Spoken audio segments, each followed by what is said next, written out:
Bien, nous allons commencer en prenant notre temps pour l'introduction pour permettre à notre intervenant de se remettre d'un problème SNCF qui est sans doute le premier de la saison. Vu que nous sommes modérément nombreux, ce que je vous propose, c'est peut-être plus sympathique si vous pouviez peut-être descendre, parce que ça va permettre en termes de son de baisser des rideaux, comme ça vous verrez un peu la géométrie variable de cette salle. Donc ceux qui sont au fond, si ça ne vous dérange pas, c'est de vous mettre dans la première moitié de l'amphithéâtre, comme ça on va baisser les stores qui sont à peu près à ce niveau-là. Ça permettra d'être plus en huis clos, de nous protéger de certaines lumières et de mieux profiter de la vidéo-projection. Voilà. On va vous donner un petit verre.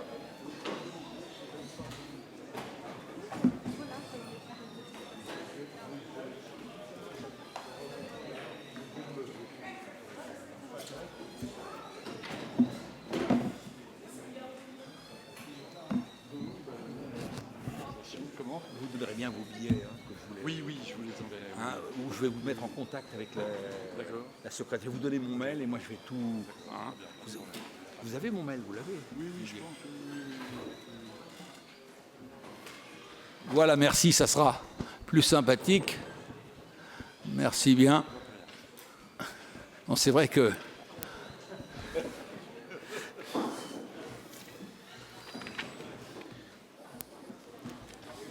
Voilà. N'hésitez pas à venir même jusqu'au premier rang. Voilà, merci beaucoup. T'as beaucoup de monde en distanciel et tu sais pas encore, t'as pas ouvert là. T'as du monde en distanciel? Merci bien.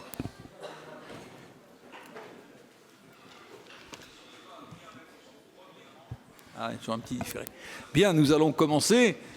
Donc merci de votre présence. Le présentiel est toujours quand même plus agréable pour chacun, comme pour notamment le conférencier. Merci Didier, chers collègues, de venir pour ces mardis de la mer, venir rencontrer la pluie bretonnante que nous avons quasiment en permanence maintenant ici, pour parler d'une thématique qui est ô combien complexe. On entend souvent des éléments contradictoires entre les pêcheurs qui disent qu'ils ne pêchent pas plus qu'avant, que le tonnage en gros est le même. Bon, est-ce vrai pour toutes les espèces de poissons? Je me souviens qu'il y avait un rapport de l'Académie des sciences il y a quelques années fort intéressant sur la question. Et puis les environnementalistes qui nous montrent des courbes qui s'effondrent. Alors, en fait, ce n'est pas forcément contradictoire, mais ça suppose effectivement une maîtrise parfois de l'outil statistique et surtout des explications. Mais ce soir, vous poussez le bouchon un peu plus loin, en ayant accepté un titre qui a été concomitamment organisé entre eux et moi.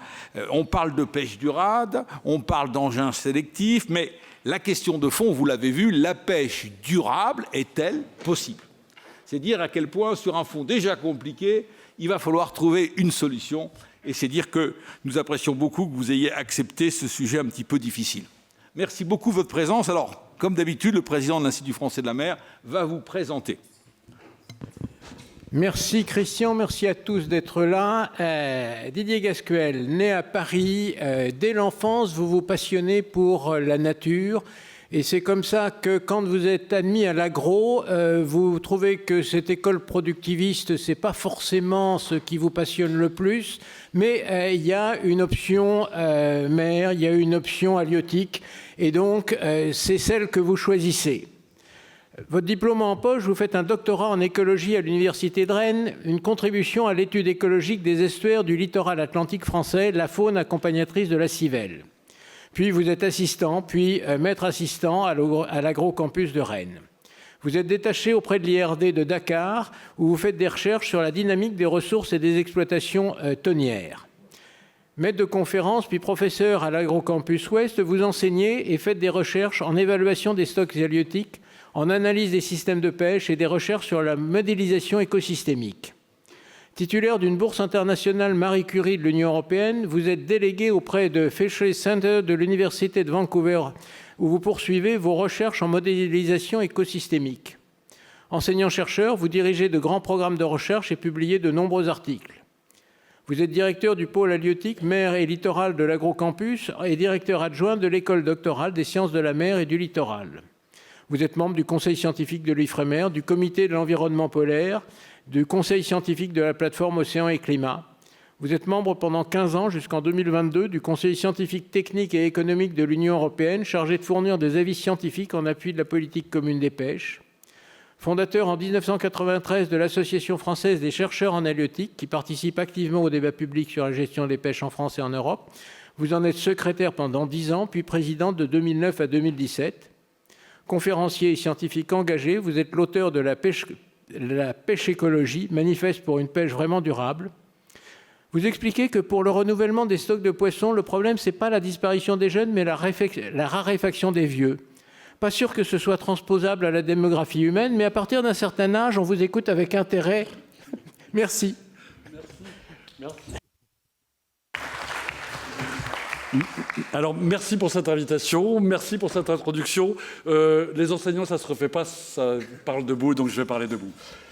Voilà, et puis merci d'être venu écouter ce sujet. C'est pas toujours évident qu'à Paris, il y ait un appétit particulier pour la pêche, mais je sais qu'on peut le trouver dans un certain nombre de cénacles, donc merci d'être venu. Alors, je vais commencer par vous dire que la pêche, c'est une activité récente, c'est celle-là qu'on va aller regarder, et si on réfléchit en tout cas à l'échelle des écosystèmes, c'est une activité qui vient de démarrer, enfin il y a à peine plus d'un siècle, quoi. Bien sûr, il y a eu de la pêche de tout temps, les Grecs, les Romains, les hommes préhistoriques pêchaient. Mais pendant très longtemps, c'est resté une activité du littoral, une activité limitée sur quelques ressources. Et on estime que jusqu'à la fin du 19e siècle, on pêchait à l'échelle mondiale moins de 5 millions de tonnes. Et puis vous avez cette courbe de la capture mondiale qui nous dit comment ça augmente. Alors ça augmente, on ne le sait pas très bien, c'est des reconstitutions dans la première période, là, jusqu'à la Première Guerre mondiale. Ce qui est sûr, c'est que l'arrivée du moteur à la fin du 19e siècle fait une première révolution. Bien sûr, on pêche beaucoup plus dès qu'il y a des moteurs à bord, c'est évident. Et la production est déjà, dans un premier temps, doublée au moins par 3 jusqu'à la veille de la Première Guerre mondiale. Puis vous voyez que Première Guerre mondiale, une interruption, d'ailleurs très intéressante pour les scientifiques. Voilà une expérience qu'aucun scientifique ne pourrait prévoir, programmer, arrêter la pêche et voir ce qui se passe. Et je peux vous dire que ça nous a appris beaucoup de choses. Je ne recommande pas le protocole de le répéter pour faire d'autres expériences. Mais en attendant, ça a été une expérience très intéressante. Et puis, il ne se passe pas grand-chose entre les deux guerres. Et de nouveau, l'explosion, alors vraiment, qui démarre après la Seconde Guerre mondiale. Là, on a des statistiques un peu plus précises par zone. La capture augmente parce qu'en réalité, tous les grands États industrialisés de la planète à cette époque-là financent massivement le développement de grandes flottilles de pêche industrielle. En réalité, on sait déjà que la ressource se porte pas bien. Il y a eu, avant-guerre, des conférences internationales. Il y a eu en 1948 à Londres une conférence sur la surexploitation des mers. Les États savent déjà qu'il va falloir prendre des mesures. En fait, ils savent déjà qu'il va falloir mettre des quotas. Et que si on met des quotas de pêche, la grande question, ça sera comment on se les partage entre États. Et donc, comme chacun, en anticipant ces quotas, se dit « j'en veux la plus grosse part du gâteau », chacun essaye de conquérir la plus grosse part du gâteau en développant ses propres flottes de pêche industrielle. Et on s'enfonce à ce moment-là, vous allez voir après, dans une situation qui devient une situation rapidement de surpêche.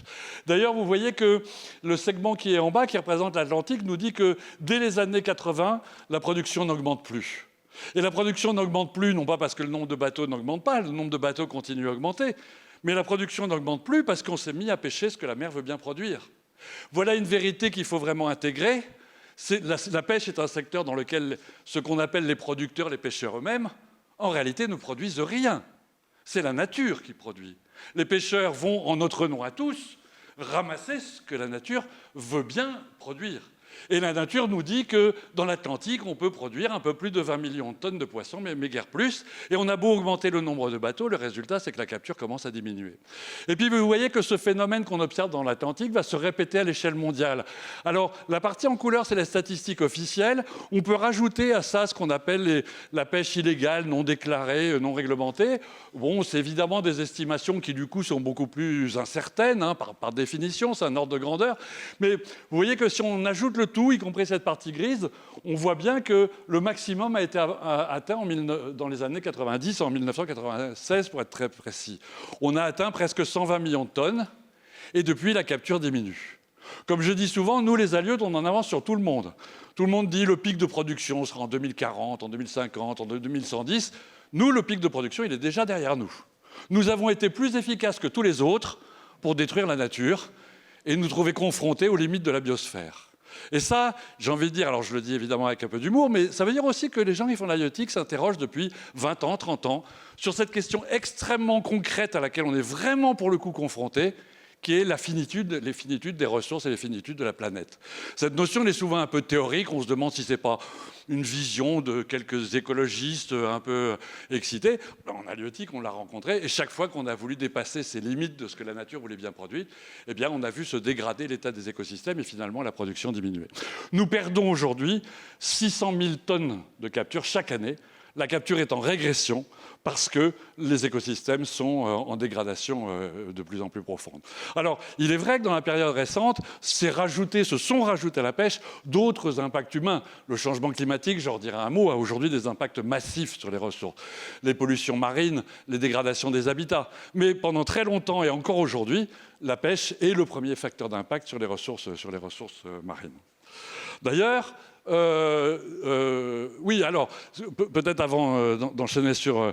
ce qu'il faut bien comprendre, c'est que la mer, ce n'est pas un très grand nombre d'espèces, comparativement à la Terre, mais par contre, c'est une très grande partie du vivant. On estime que, et notamment du vivant animal, on estime que 75% de la biomasse de tous les animaux vivants à l'échelle de la planète sont dans les milieux marins. Ce qu'il faut bien comprendre, c'est que nous vivons à Terre dans un monde qui est un monde végétal. Si vous regardez la Terre, 90% du vivant, ce sont les végétaux, et puis 10%, ce sont les animaux. Et d'ailleurs, si on se détaille un peu, le graphique nous dit que ces animaux sont notamment les humains, nos animaux d'élevage, quelques animaux sauvages. Mais voilà, donc finalement, ça ne fait pas tant que ça d'animaux dans le milieu terrestre. À l'inverse, les écosystèmes marins sont des écosystèmes dans lesquels 80% de la biomasse, ce sont des animaux. Et les végétaux sont extrêmement minoritaires. C'est notamment le phytoplancton qui tourne à toute vitesse, qui fait beaucoup de productivité, qui nourrit tout le monde, mais qui finalement ne représente pas beaucoup de biomasse. Donc la mer, c'est le réservoir de la biodiversité à l'échelle de la planète. Et c'est cette biodiversité qui est aujourd'hui affectée, et c'est de ça dont je vais vous parler ce soir. Donc c'est ça, c'est bien ce que nous dit l'IPBES. L'IPBES, c'est la plateforme intergouvernementale pour la biodiversité, c'est cette espèce de GIEC. Le GIEC s'occupe du climat, l'IPBES s'occupe de la biodiversité. L'IPBES nous dit que si on regarde les facteurs d'impact sur la biodiversité marine, le principal facteur d'impact sur la biodiversité marine, c'est la pêche. Donc effectivement, ça justifie le titre de cette conférence ce soir. Est-ce qu'on peut avoir une vraie pêche durable? Est-ce qu'on peut réconcilier conservation de la biodiversité et exploitation durable des ressources de la mer? Je ne vous surprendrai pas, je ne vais pas vous cacher la réponse, ça sera oui. Mais la question, ça va être comment, à quelles conditions et comment on peut le faire. Alors, la biodiversité. Le problème, ça va bien être ça. Ça va être bien de conserver la biodiversité marine, qui est la source de la production, et puis finalement la source de ce qu'on peut pêcher dans la mer. Lorsqu'on parle de biodiversité, le grand public pense souvent liste d'espèces, ce qu'on appelle, nous les scientifiques, la biodiversité spécifique. Il y a plein d'espèces, et puis les problèmes de biodiversité, c'est d'éviter que des espèces s'éteignent ou régressent ou disparaissent. Alors évidemment, c'est une dimension qui est absolument fondamentale, je ne veux pas la nier. Et elle existe en mer. En mer, il y a un certain nombre d'espèces pour lesquelles on a de réelles inquiétudes sur leur statut. Elles sont classées espèces liste rouge de l'IUCN, en danger d'extinction, en danger critique d'extinction. Mais quand vous regardez, finalement, il n'y a qu'un très petit nombre d'espèces marines qui sont concernées par ces risques d'extinction. Les espèces qui sont concernées par ces risques d'extinction, c'est des espèces à fécondité faible. Et finalement, qui ont des fécondités assez équivalentes aux animaux terrestres. Quand vous regardez là aussi la différence... Bien. Quand vous regardez une grande différence entre la vie sur Terre et la vie en milieu aquatique, en général, en mer en particulier, c'est une des grandes différences. Les animaux terrestres ont tous des fécondités de quelques individus par femelle mature, quelques dizaines, quelques centaines. Si on va chercher la reine des fourmis, on va arriver à quelques milliers, mais elle triche parce qu'il n'y a qu'une reine. Enfin bref, des fécondités tout à fait faibles. En milieu marin, les animaux qui ont une fécondité faible, oui, il y en a. Ce sont les oiseaux marins, Ce sont les mammifères marins, dont chacun sait qu'en réalité, ces animaux terrestres tournaient dans l'eau. Et puis, oui, il y a un groupe un peu particulier, c'est le groupe des raies et des requins, ce qu'on appelle les sélaciens, où effectivement, il y a des fécondités assez faibles. Donc, ceux-là, oui, vont être effectivement des espèces qu'on appelle des espèces sensibles, qui sont menacées d'impact par la pêche, et il faudra y faire très, très attention. Mais le reste du vivant, l'immense majorité des poissons, ce qu'on appelle tous les poissons osseux, les téléostéens, tous les mollusques et les crustacés, eux, ils ont des fécondités qui se chiffrent en centaines de milliers d'œufs par ponte. Et si vous cumulez les pontes sur la durée de vie d'un animal, vous allez arriver très vite à des millions, voire des dizaines de millions d'œufs par adulte mature. Et en réalité, toutes ces espèces-là, le danger d'extinction de l'espèce n'existe quasiment pas. Il y a des tas de chercheurs qui cherchent, et c'est une très bonne chose. Ils ont trouvé 2 espèces de poissons qui localement sont éteintes, d'ailleurs pas pour des raisons de surpêche, mais quasiment on n'en trouve pas. Il suffit de laisser dans la mer un très petit nombre de poissons, et très vite, la population va pouvoir se régénérer parce qu'il y a une fécondité absolument phénoménale. Donc les questions de conservation de la biodiversité, elles ne vont pas tellement se poser en question de conservation d'espèces. Elles vont se poser de manière très forte, mais pas en termes de conservation d'espèces. Voilà, alors, si on reste sur les espèces sensibles, oui, on va vite avoir ces problèmes-là. Là, vous avez vraiment, c'est un peu les mêmes. Les 4 grands groupes qui nous préoccupent, notamment en matière d'impact de la pêche, hein, les mammifères marins, vous savez qu'il y a toute une polémique, enfin, tout un ensemble de mesures un peu compliquées qui ont été prises ces derniers temps, puisque depuis 2 ans, la pêche dans le golfe de Gascogne a été fermée 1 mois pour préserver les populations de mammifères marins, et notamment de dauphins. Non pas que ces populations soient en très fort déclin, pas encore, mais clairement, les taux de capture étaient supérieurs à ce que les scientifiques estiment être la limite de durabilité, donc il était urgent de prendre des mesures. Il y a les mammifères marins, on en parle moins, il y a les oiseaux. Les oiseaux, on estime que les oiseaux marins, leur abondance a été divisée par 3 depuis la Seconde Guerre mondiale à l'échelle mondiale. Et la raison, ça, c'est un peu les captures accidentelles d'oiseaux, mais c'est même pas tellement ça, c'est qu'en fait, on a pêché ce que les oiseaux mangent, et qu'ils n'ont plus rien à manger, que leur population diminue. Et ça, c'est un impact tout à fait important de la pêche. Bien sûr, il y a le problème des tortues marines, et puis il y a le problème des requins qui, dans un certain nombre d'endroits du monde, continuent à être pêchés, bien que ce soit des espèces très fragiles, et pour certaines, classées sur la liste rouge. Voilà, donc ça, c'est des aspects qu'il va falloir prendre en compte, et j'en reparlerai un petit peu plus loin. Mais j'ai envie de dire, enfin pour moi, Alioth, c'est un peu la partie la plus spectaculaire, la biodiversité remarquable, mais celle qui cache d'une certaine manière des changements structurels beaucoup plus profonds, beaucoup plus profonds. Pour tous les autres, vous avez cette fécondité avec des millions d'œufs. Et alors, qu'est-ce qui va se passer pour cela? Ceux-là, ils ne vont pas s'éteindre, mais ils vont voir leur abondance diminuer dans des proportions considérables. Voilà une petite illustration sur le propos. Ça, c'est une carte reconstituée d'après des modèles qui nous indique quelle était la biomasse, alors pas de tous les poissons, ce qu'on appelle les poissons de fond, hein, qui sont l'essentiel des ressources exploitées par la pêche, qui font la plus grande partie de la valeur. Et voilà la carte d'abondance de ces ressources reconstituée en 1900. Vous voyez que le centre des océans est un désert absolu, c'est des milieux où il n'y a pas de production primaire, il y a très peu de vie. L'essentiel des poissons se concentre sur les plateaux continentaux, mais en 1900, il y en avait partout, sur tous les plateaux continentaux. Non, peut-être déjà un peu moins du côté de la mer du Nord, où il y avait déjà des impacts non négligeables. Mais voilà où on en était avant ce grand développement dont j'ai parlé avant. D'abord, enfin, on était au début de l'arrivée du moteur, mais surtout le développement des grandes flottilles de pêche industrielle. Regardez bien comment évolue la carte en l'an 2000. Voilà l'abondance en l'an 2000. Nous avons divisé par 10 l'abondance de ces poissons de fond à l'échelle de l'ensemble de l'Atlantique Nord. Nous avons littéralement vidé la mer, alors pas de tous ces poissons, mais d'une grande partie de ces poissons. Il n'y a pas d'espèce qui ait disparu. On n'arrive pas à identifier. Si, du côté des mammifères marins, ce dont j'ai parlé avant. Mais les morues qu'on exploite, la morue était le grand prédateur dominant de tout l'Atlantique Nord. C'était le support de toutes les grandes pêches, alors notamment toutes les grandes pêches de Terre-Neuve qui ont fait toute l'histoire des pêches, etc. La morue est devenue une espèce rikiki, rabougrie, qui ne représente plus rien dans les captures. Et quand vous dites aux pêcheurs, est-ce que vous inquiétez des quotas de morue, ils disent non, je m'en fiche complètement, ça ne représente plus rien la morue. C'est terminé, la morue a disparu. Elle a disparu des radars. Elle a disparu des radars en termes d'espèces pêchées. Elle ne joue plus son rôle, éventuellement, de pouvoir supporter des pêcheries, mais plus non plus son rôle de prédateur supérieur qui, quelque part, régulait les écosystèmes marins. Alors, elle a été remplacée par d'autres, on en reparlera. Mais ça veut dire que derrière, on a en réalité modifié en profondeur toute la structure et le fonctionnement des écosystèmes. Ce qu'il faut bien comprendre, c'est qu'on n'exploite pas, ou très peu, et de manière complètement, heureusement, marginale, le phytoplancton, le zooplancton, les vers marins, enfin, tout ce qui est en fait à la base des chaînes alimentaires. On ne le pêche pas. Ce qu'on pêche, c'est le haut des chaînes alimentaires. Et quand on pêche le haut des chaînes alimentaires, eh bien, ça a des effets en cascade sur tous les autres compartiments, les proies, puis les proies des proies, puis les compétiteurs des proies, etc. Tout le monde est affecté et tout le fonctionnement de l'écosystème est modifié. Toujours dans cette évolution, voilà une petite courbe qui représente alors plutôt ce qui se passe chez nous. Alors là, c'est plus les poissons de fond, c'est la totalité de les ressources, et puis c'est plus depuis 1900, c'est depuis 1950, donc sur une période un peu plus courte.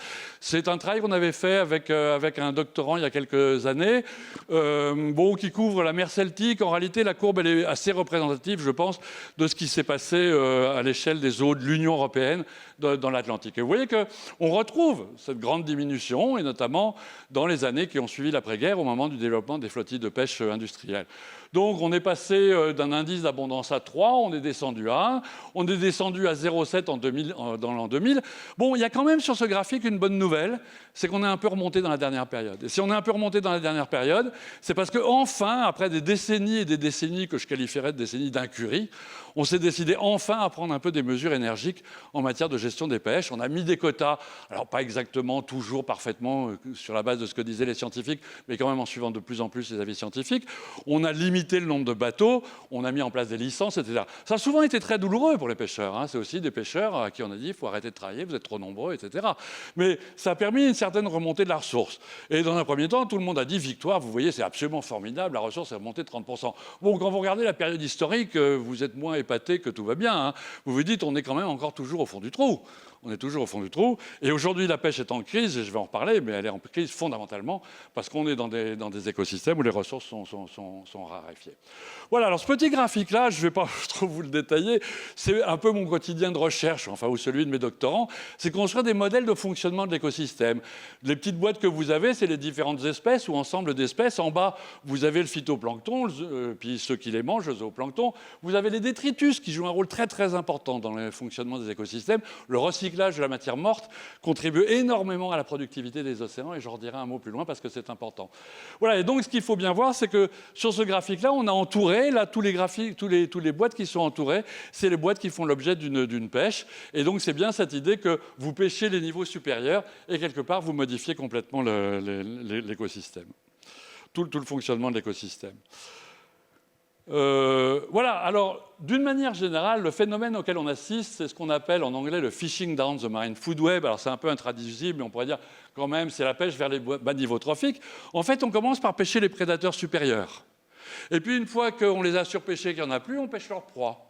Et puis, quand il n'y en a plus, on pêche les proies des proies, et puis on descend comme ça, doucement, vers les... Ça donne l'impression qu'on va vers la profondeur, mais en fait, on va aussi vers la profondeur. En fait, c'est quand même pas l'idée du graphique. L'idée du graphique, c'est qu'on va vers les proies des proies, et à la fin, les plus petits poissons. Quand vous voyez dans un écosystème se développer tout d'un coup des formidables pêcheries de crevettes dont les pêcheurs se félicitent, vous pouvez vous inquiéter. C'est qu'on est déjà descendu assez bas, que ces crevettes se développent, parce que leurs prédateurs ont été eux-mêmes surexploités et que donc, à ce moment-là, ça se développe. Et derrière les crevettes, une fois que vous aurez surexploité les crevettes, il n'y a plus grand-chose, voire plus rien du tout. Et on a vu un certain nombre d'endroits, notamment en Namibie, etc., il y a des phénomènes de collapse complètement des pêcheries parce que tout s'écroulait. Donc, voilà. Alors, il y a un autre phénomène aussi qui est représenté sur ce graphique, j'y reviendrai un peu plus loin. Vous voyez, si vous regardez le fond de la mer, on part à gauche avec l'idée qu'il y a un fond avec tout un ensemble d'espèces vivantes. En fait, le fond de la mer, pas partout, il y a des zones de sable remaniées qui sont assez peu productives, etc. Mais toute une partie du fond des océans est colonisée par une espèce de faune marine.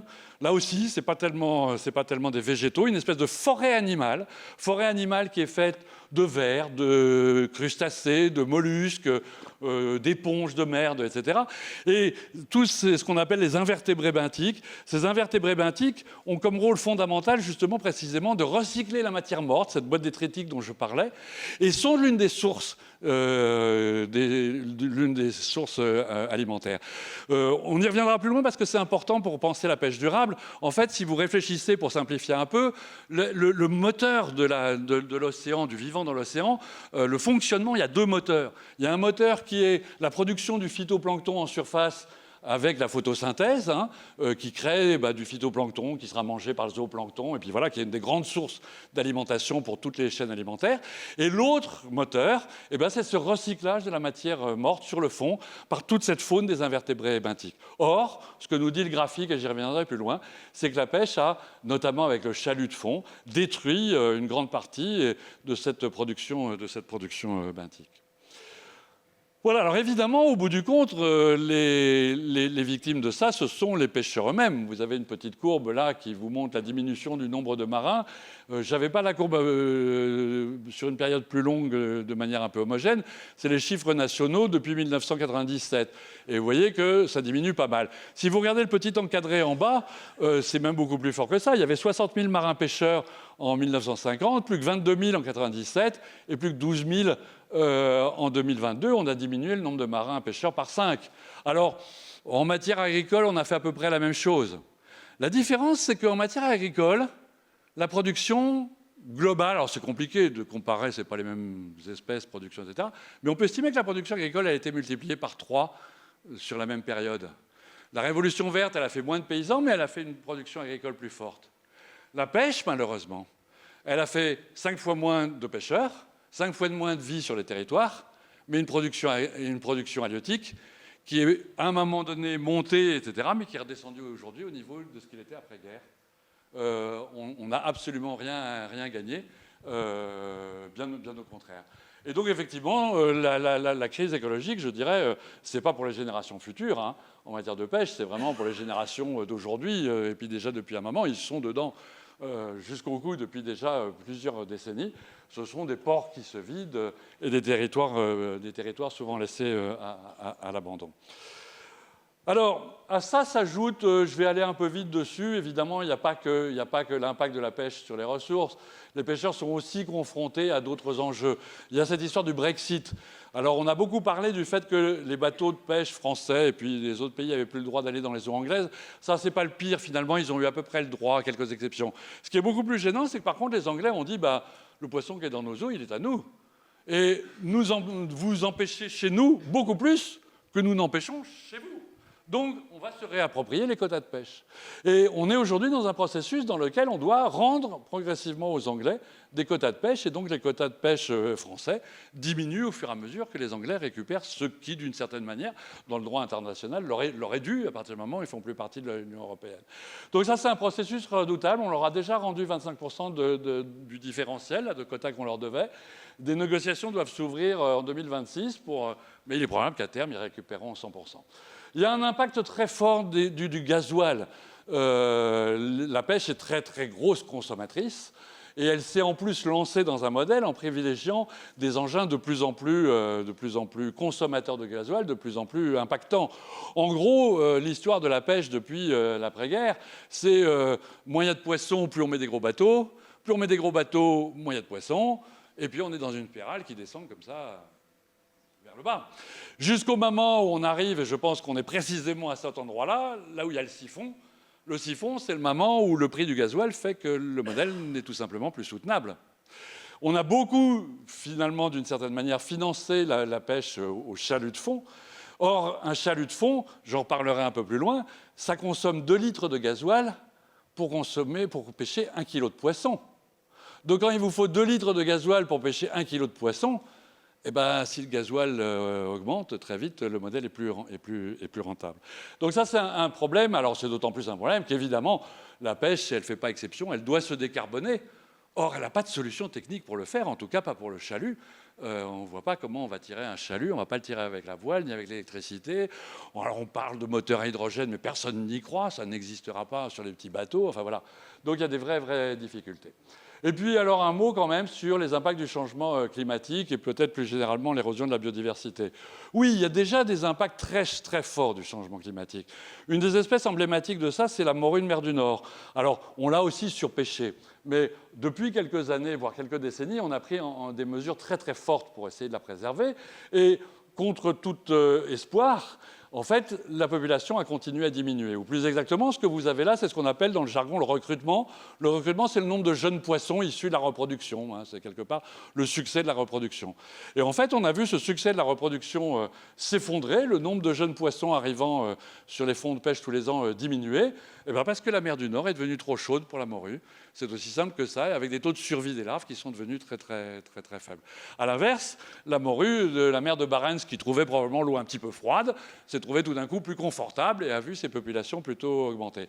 Mais chez nous, la morue s'est effondrée. C'est pas la seule. La morue de mer Celtique a fait la même chose. La glofin de mer du Nord, pareil. La baudroie. Je pourrais en citer d'autres, la sole du golfe de Gascogne. La sole du golfe de Gascogne, je discutais avec des pêcheurs au salon de l'agriculture, ils me disent mais en ce moment c'est tous les poissons plats, enfin notamment toutes les sols. Et pourtant la sole du golfe de Gascogne, il y a des sols plus au sud, donc on se dit là c'est pas qu'elle a trop chaud, il y a la même espèce un peu plus au sud et elle le supporte très bien.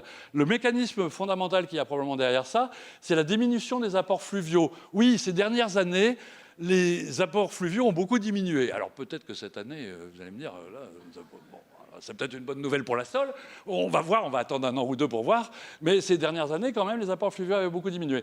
Des apports qui diminuent, c'est des nutriments en moins qui arrivent à la côte. Moins de nutriments, moins de phytoplancton, moins de zooplancton. Or, la sole, tous les jeunes de sol viennent en zone côtière, dans ce qu'on appelle les nourriceries, sur les premières années de vie, et se nourrissent dans ces zones très côtières. Donc, elles sont directement impactées par ces changements climatiques.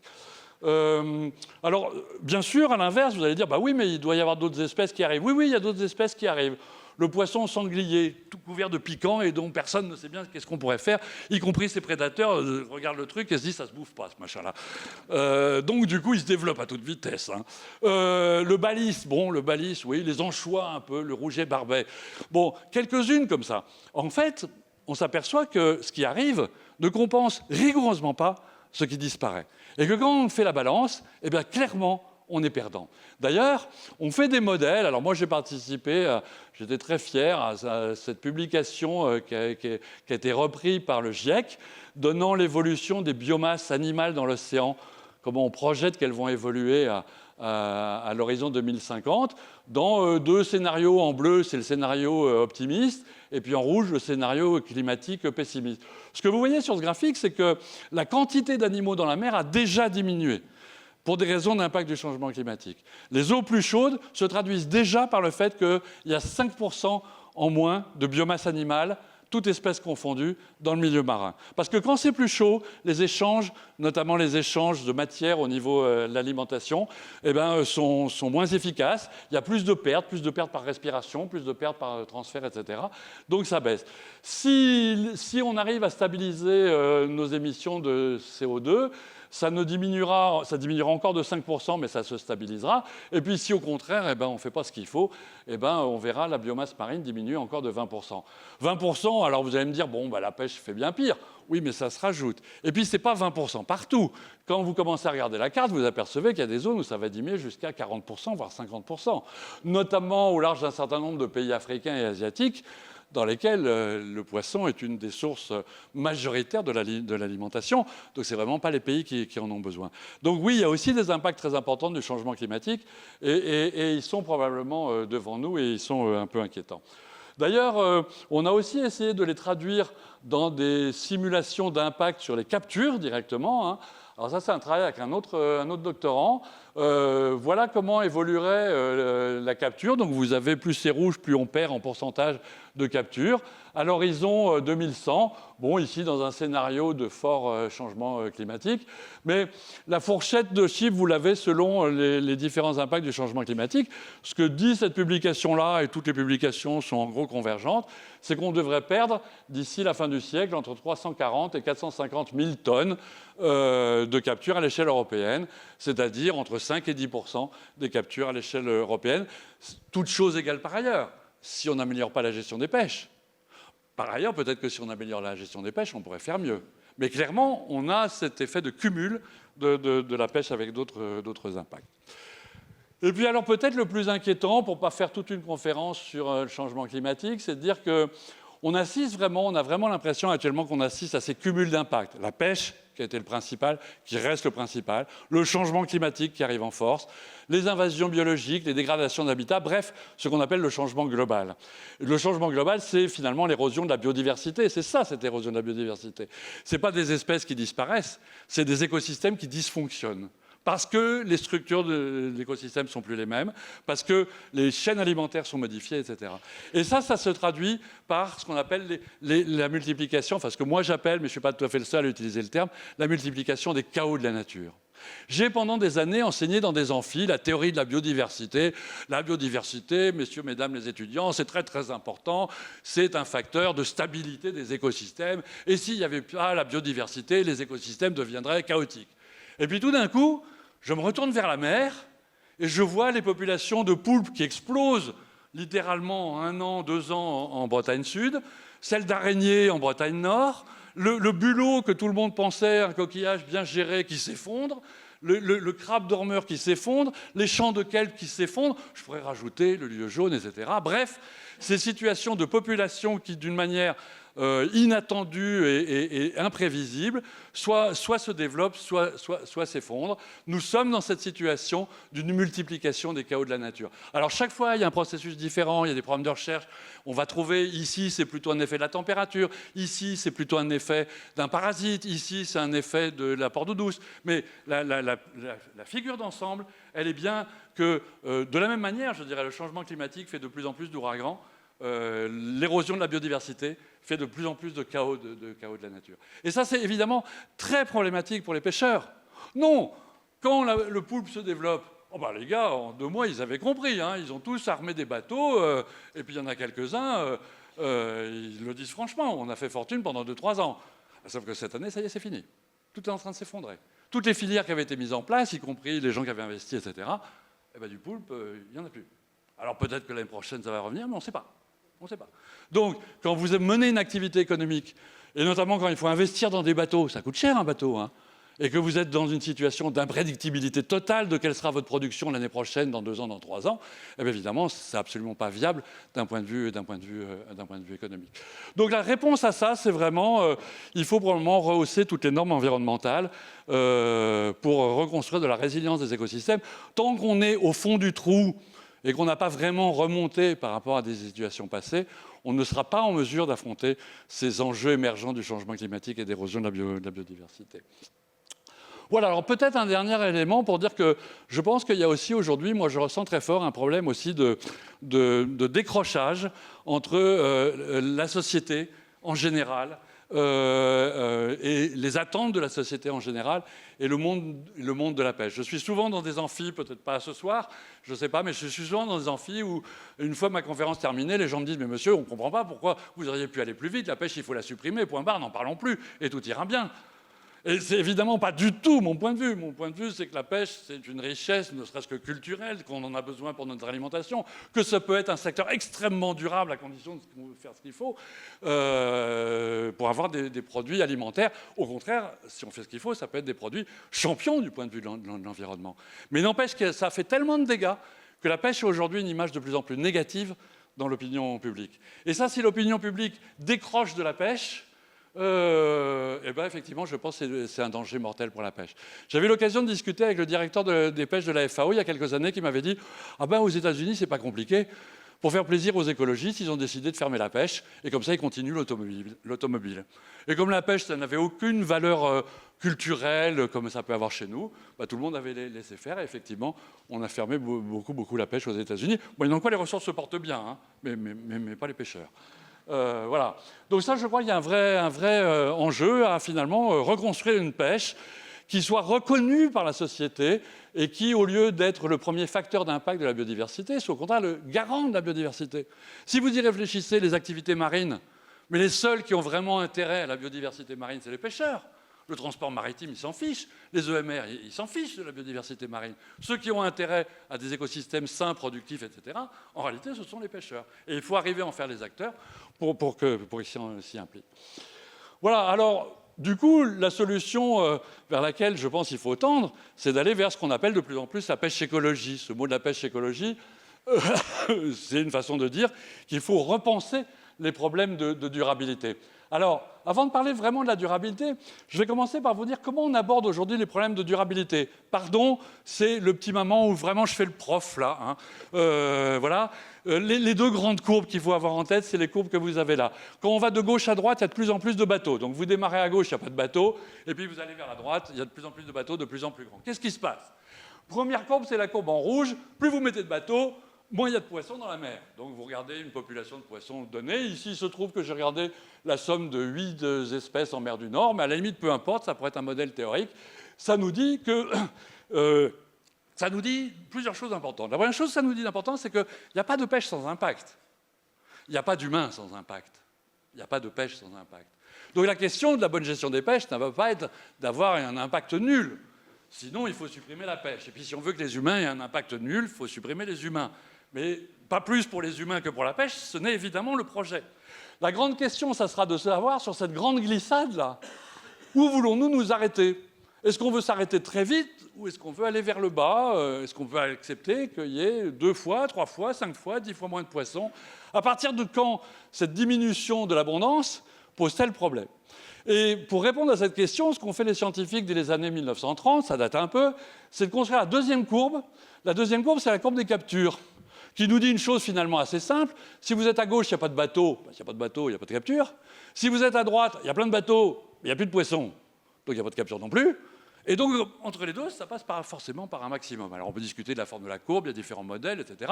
Mais le schéma général, il est là. Quand on déduit les scientifiques, quelle est la bonne gestion des pêches? Où décidez-vous de mettre le curseur dans la descente? Allez, est-ce que quelqu'un se mouille? Non, je sais pas. On a droit à faire une interro écrite pendant la conférence, oral. Bon, d'accord. Je ne peux pas leur dire où vous sortez. Bon. Alors, voilà. Non, mais voilà. Essayez de réfléchir à cette courbe. Il me dit, je m'arrête où? La réponse la plus simple, et c'est celle qu'ont fourni les scientifiques dans les années 30, c'est de dire, en tout cas, il ne faudrait pas aller vers la droite du graphique, parce que dès qu'on va dépasser le maximum, là, ça veut dire quoi? Ça veut dire qu'on rajoute des bateaux qui vont nous coûter plus cher, dépenser plus de gasoil, pour finalement avoir une production qui diminue. Ça, c'est ce qu'on appelle la surexploitation. La surexploitation, contrairement à ce que vous pensiez peut-être en entrant dans cette salle, ce n'est pas le début de l'impact. Le début de l'impact, il commence avec le premier pêcheur. On commence à vider la mer au premier pêcheur. Les premiers dans l'histoire qui ont impacté les ressources marines, c'est probablement Adam et Ève. Non, je ne suis pas sûr qu'ils pêchaient en mer. Mais enfin bon, il faudrait le vérifier. Mais en tout cas, les deux premiers qui ont été pêchés en mer. Par contre, il y a un moment donné où cet impact est tel, devient tellement fort, que c'est la capture qui commence à diminuer. Et ça, clairement, c'est un système de production qui devient fou. C'est comme si, dans une industrie automobile, on mettait des machines pour construire des voitures, et puis tout d'un coup, on rajoutait des machines pour détruire une partie de la production. C'est une situation dans laquelle les pêcheurs vont en mer une partie de l'année pour faire des captures, et une autre partie, ils ne le savent même pas, mais ils sont en train de tellement détruire leurs ressources qu'ils détruisent leurs captures, en réalité. Donc c'est un système qui devient fou, et tout le monde est d'accord qu'il faut éviter la surexploitation. Personne ne vous présentera jamais l'idée que ça serait rationnel d'aller vers la surexploitation. Mais un peu vite, les scientifiques en ont déduit que ça allait être la bonne norme de gestion des pêches, et qu'il allait falloir être juste au maximum. Alors, avant de remontrer ça c'est la situation actuelle. Enfin, au moment où on a fait l'étude il y a 2-3 ans. Le pool des 8 espèces qui sont là, à cette époque-là, c'est pour ça qu'on l'avait noté 1. C'était la pression de pêche actuelle, peu importe, donc un certain nombre de bateaux en mer du Nord. Et ce que ces courbes nous disaient, c'est que sur ces 8 espèces, on pouvait espérer pêcher 200 000 tonnes en laissant dans l'eau 3 millions de tonnes. Et ce qu'on appelait la pêche durable, ce qu'on continue bien souvent, ce que les ministres, les pêcheurs continuent à appeler la pêche durable, c'est de dire il faut se mettre là.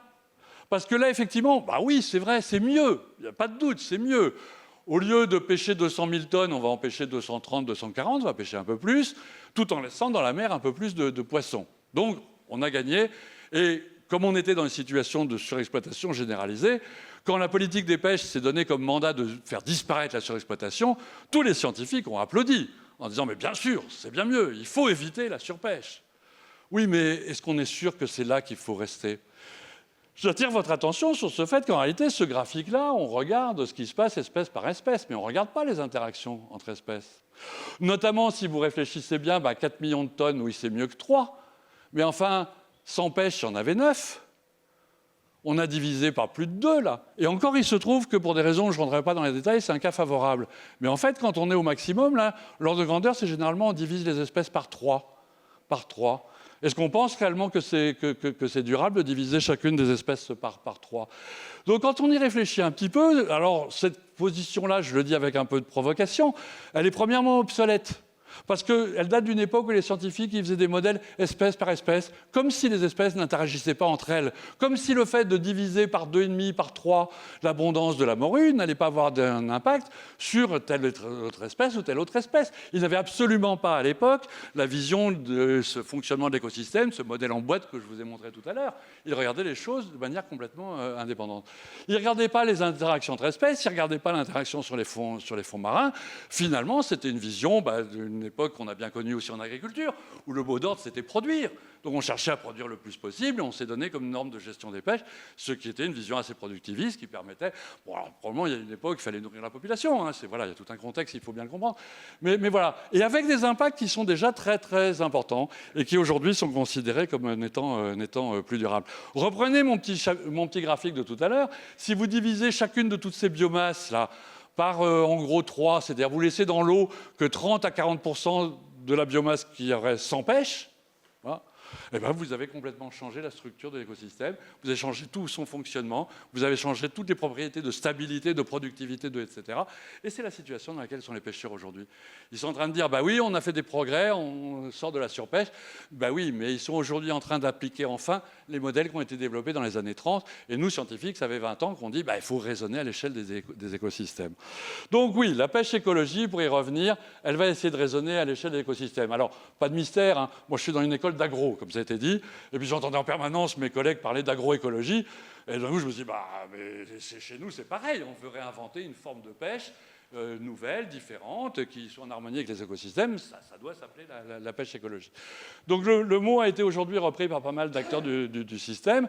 Vous reprenez la même définition, je ne vais pas vous la lire, vous remplacez agroécologie par pêche écologie, agriculture par pêche, et pof, vous avez la définition de la pêche écologie. C'est une pêche qui essaye de vivre en harmonie avec les écosystèmes, d'assurer leur renouvellement, etc. La définition, j'étais la prendre sur le... Je ne sais pas si c'est le bon endroit, hein, mais j'étais la prendre sur le site du ministère de l'Environnement, sur l'agroécologie. Voilà, donc je cite mes sources. En même temps, c'est une pêche, vous allez essayer de voir, je vais essayer de vous en convaincre, c'est une pêche qui va conduire à être une espèce de redéfinition d'une approche écosystémique. L'approche écosystémique, ça fait un peu 30 ans qu'on en parle. Oui, c'est ça, 30 ans, 1995, qu'on en parle. On ne l'a pas vraiment mis en œuvre, et notamment on ne l'a pas vraiment mis en œuvre parce qu'on n'a pas réellement repensé le système. On a pensé au départ que l'approche écosystémique consistait à s'occuper des poissons comme avant, rendement maximum durable, les mêmes courbes, on ne bouge pas, on ne change rien. Simplement, on va rajouter une pincée d'attention sur les mammifères marins, regarder un petit peu les impacts sur le fond, etc., mais pas réellement repenser le système. Donc la pêche écologie, elle propose de prendre du recul et de repenser plus fondamentalement le système. Et puis vous allez le voir, c'est une pêche qui en fait est en permanence en train de courir. Ce n'est pas un état, c'est plutôt un processus d'amélioration continue, comme l'est d'ailleurs, je pense, l'agroécologie. Alors, deux grandes ruptures dans la pêche écologie. La première rupture, c'est d'essayer de changer vraiment de paradigme. Jusqu'à présent, en matière de pêche, tout le paradigme qu'on a eu, c'est jusqu'où on peut descendre le long de ma courbe rouge avant que ce soit une bêtise. Mais si vous réfléchissez, c'est une façon très courante d'aborder les questions de l'environnement. Combien je peux mettre de milligrammes de nitrate dans l'eau avant que ça soit un problème ? D'accord ? Combien je peux mettre de bruit dans un environnement avant que ce soit un problème? Jusqu'où on peut aller avant que ce soit un problème? Quel est l'impact maximum admissible? Et dans cette vision-là, c'est bien une vision de l'homme qui, d'une certaine manière, challenge la nature, essaye de la pousser dans ses retranchements pour voir à quel moment ça craque. Et puis là, on se dit « Ah non, j'étais trop loin, 2 pas en arrière ». Bon. Et ça, à la réflexion, on se dit non, ça ne peut pas fonctionner comme ça. Ça ne peut pas fonctionner comme ça parce que, dans un premier temps, on a oublié les interactions entre espèces.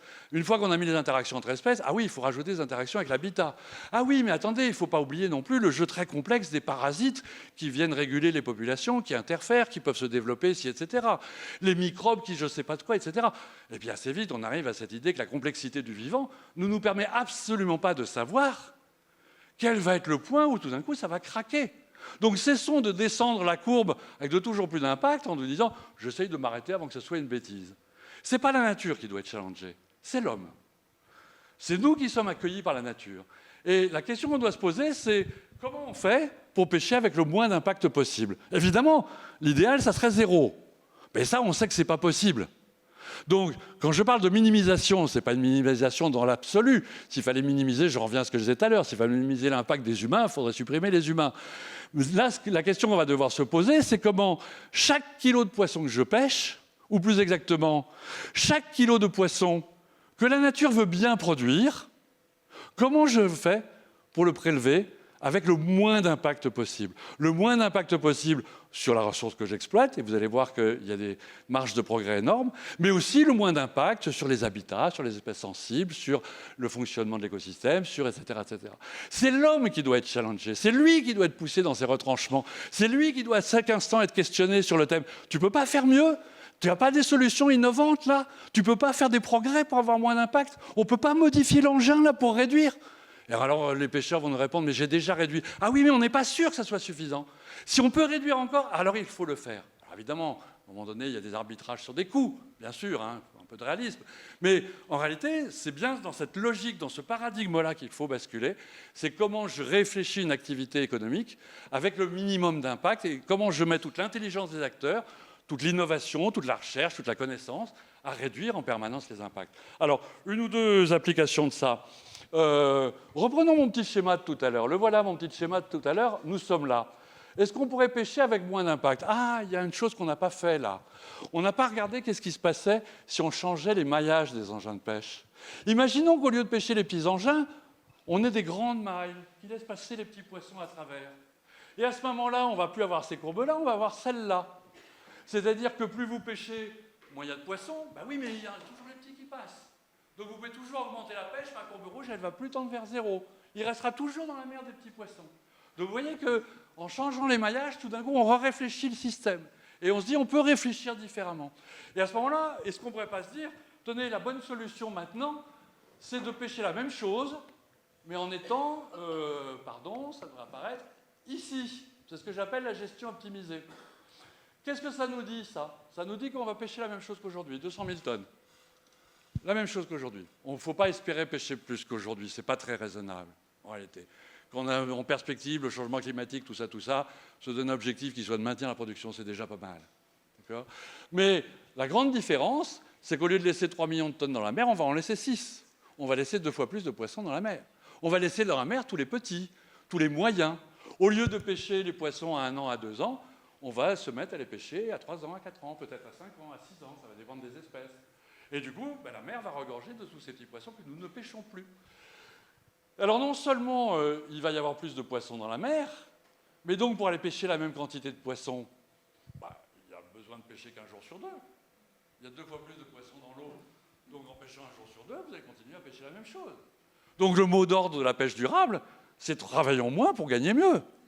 Parce que comme en même temps, vous dépenserez moins de gasoil, moins d'investissement, moins de machin, ça va vous faire une pêche ultra compétitive, attractive. Ils se plaignent aujourd'hui, les pêcheurs, on n'arrive pas à avoir des jeunes. Je leur dis, mais faites ça, vous allez voir. Vous allez leur dire, il y a 6 mois de vacances par an dans le métier et vous avez un salaire qui est augmenté de 20% par rapport à aujourd'hui. Ils vont venir, hein, ils vont venir. Voilà. Donc, alors, c'est un peu compliqué, je vais la mettre en œuvre. Mais cette idée, elle est là, et je pense qu'elle est importante. C'est, on peut réellement, à partir du moment où on réfléchit à la question comme ça, on peut très bien pêcher autant qu'aujourd'hui en impactant beaucoup moins qu'aujourd'hui. C'est-à-dire que là où on a divisé les ressources par 5, et puis des fois par 10, etc. On peut revenir à des situations dans lesquelles l'impact, ça va être une population divisée peut-être par 2, et probablement même par moins de 2. Les poissons qui, par exemple, servent d'alimentation à tous les autres, là, probablement, faut pas les diminuer trop, hein, parce que chaque fois que vous les diminuez, c'est les prédateurs qui sont diminués à leur tour, et puis vous en payez le prix. Donc il faut repenser toutes ces normes de gestion. Voilà, alors ça veut dire, il y a des petites formules magiques, on s'est bien amusé avec des collègues à trouver des petites, voilà, faire des équations dans tous les sens, et puis on peut calculer que, par exemple, la morue, aujourd'hui, la taille minimale légale de première capture, c'est 35 cm. Il faudrait pêcher les morues qu'à partir de 70 cm. Vous dites ça à un pêcheur, il dit « ça prouve définitivement que vous, les scientifiques, vous êtes totalement incompétents, parce que des morues de 70 cm, il n'y en a pas dans la mer. » Mais ils ont raison, il n'y en a plus. On pêche massivement les morues dès l'âge de 1 an. Celles qui survivent, on les pêche massivement à l'âge de 2 ans, et celles qui survivent encore, on les pêche massivement à l'âge de 3 ans. Conséquence, il y a 95% des morues qu'on pêche font 1 an, 2 ans, 3 ans. Une morue, ça vit 15 ans, 20 ans, 25 ans. Et alors, une chose que vous ne vous rendez peut-être pas compte, c'est que nous, on a l'habitude, là, les animaux terrestres, elle a encore une petite différence. Une fois que la maturité sexuelle est atteinte, la croissance s'arrête. En gros, c'est vrai chez les humains, mais réfléchissez, c'est vrai chez tous les animaux terrestres. L'éléphant, la fourmi, tous, ils s'arrêtent de grandir. Ce n'est pas du tout le cas chez les poissons. La morue, à 3 ans, elle peut être mature. Et comme elle fait des centaines de milliers d'œufs, même s'il reste que quelques morues de 3 ans matures, le stock, il se régénère. Il n'a pas trop de problème, ce côté-là. Mais par contre, si vous la laissez vivre, eh ben, elle va grandir, elle va faire 10 kilos, elle va faire 50 kilos, elle va faire 100 kilos, ça peut atteindre 120 kilos, une morue. Ça, c'est un peu le chiffre extrême. Mais on a des témoignages de Terre-Neuve avec les gars qui sortent les morues pour savoir s'ils sont plus grands ou plus petits que la morue. Et ça, alors aujourd'hui, vous dites 70 cm, ça n'existe pas, les morues. Mais si, ça existe, laissez-les grandir. D'ailleurs, en mer de Barents, ils l'ont fait, ça. Ils ont augmenté le maillage. Ils ont trouvé ça tellement bien, les pêcheurs, qu'ils se sont réunis entre eux en consortium, et ils ont décidé de augmenter encore au-delà de ce que la réglementation leur imposait. Et voilà, donc ça, je pense, c'est vraiment une voie pour avancer. Alors après, il faudra trouver des compromis, parce qu'on n'a pas l'engin magique, voilà. Bon, mais ça devra faire l'objet de concertation. Je ne vais pas trop le détailler, mais au passage, un des points qui inquiète quand même beaucoup les scientifiques, c'est l'érosion de la biodiversité génétique. C'est-à-dire qu'actuellement, on fait massivement de la sélection génétique quand on pêche. On pêche en gros autour de l'âge de maturité. Conclusion, les génotypes qui ont la bonne idée de se reproduire jeunes, hop, ils se reproduisent et ils sont sélectionnés. Ceux qui ont la mauvaise idée de se reproduire tard, pof, ils sont tous pêchés et ils disparaissent. Donc on fait massivement de l'érosion génétique. Et évidemment, ça, c'est un facteur d'appauvrissement des populations et surtout de fragilité par rapport aux impacts autres, anthropiques, etc. Donc on a vu des populations dans lesquelles certains génotypes ont disparu. Par exemple, des morues du Canada, très surexploitées. Ah tiens, les génotypes qui avaient un espèce de protéines dans le sang qui leur permet de résister à des eaux très très froides et à ce qu'elles ne gèlent pas complètement, elles ont disparu, elles ne sont plus là. Et le génotype, ça, ils se reproduisaient trop tard, tant pis, pas de chance. Donc elles sont devenues plus sensibles au changement climatique. Voilà. Donc si vous augmentez massivement les tailles de première capture, tous les génotypes peuvent se reproduire et vous diminuez beaucoup cette histoire de sélection génétique. Alors, bien sûr, il faut aussi limiter tous les autres impacts. Je vais les passer en revue un peu rapidement. Il y en a un dont j'ai déjà un peu parlé, c'est cet impact du chalut de fond qui s'est imposé comme l'engin dominant. Le chalut de fond, vous l'avez là, c'est ce grand filet qu'on racle sur les fonds. Donc ça, c'est vraiment, alors c'est un avantage, c'est un engin effroyablement efficace. Pour pêcher le dernier poisson de la mer, allez-y. Voilà, je dis souvent, c'est le bulldozer qu'il faut.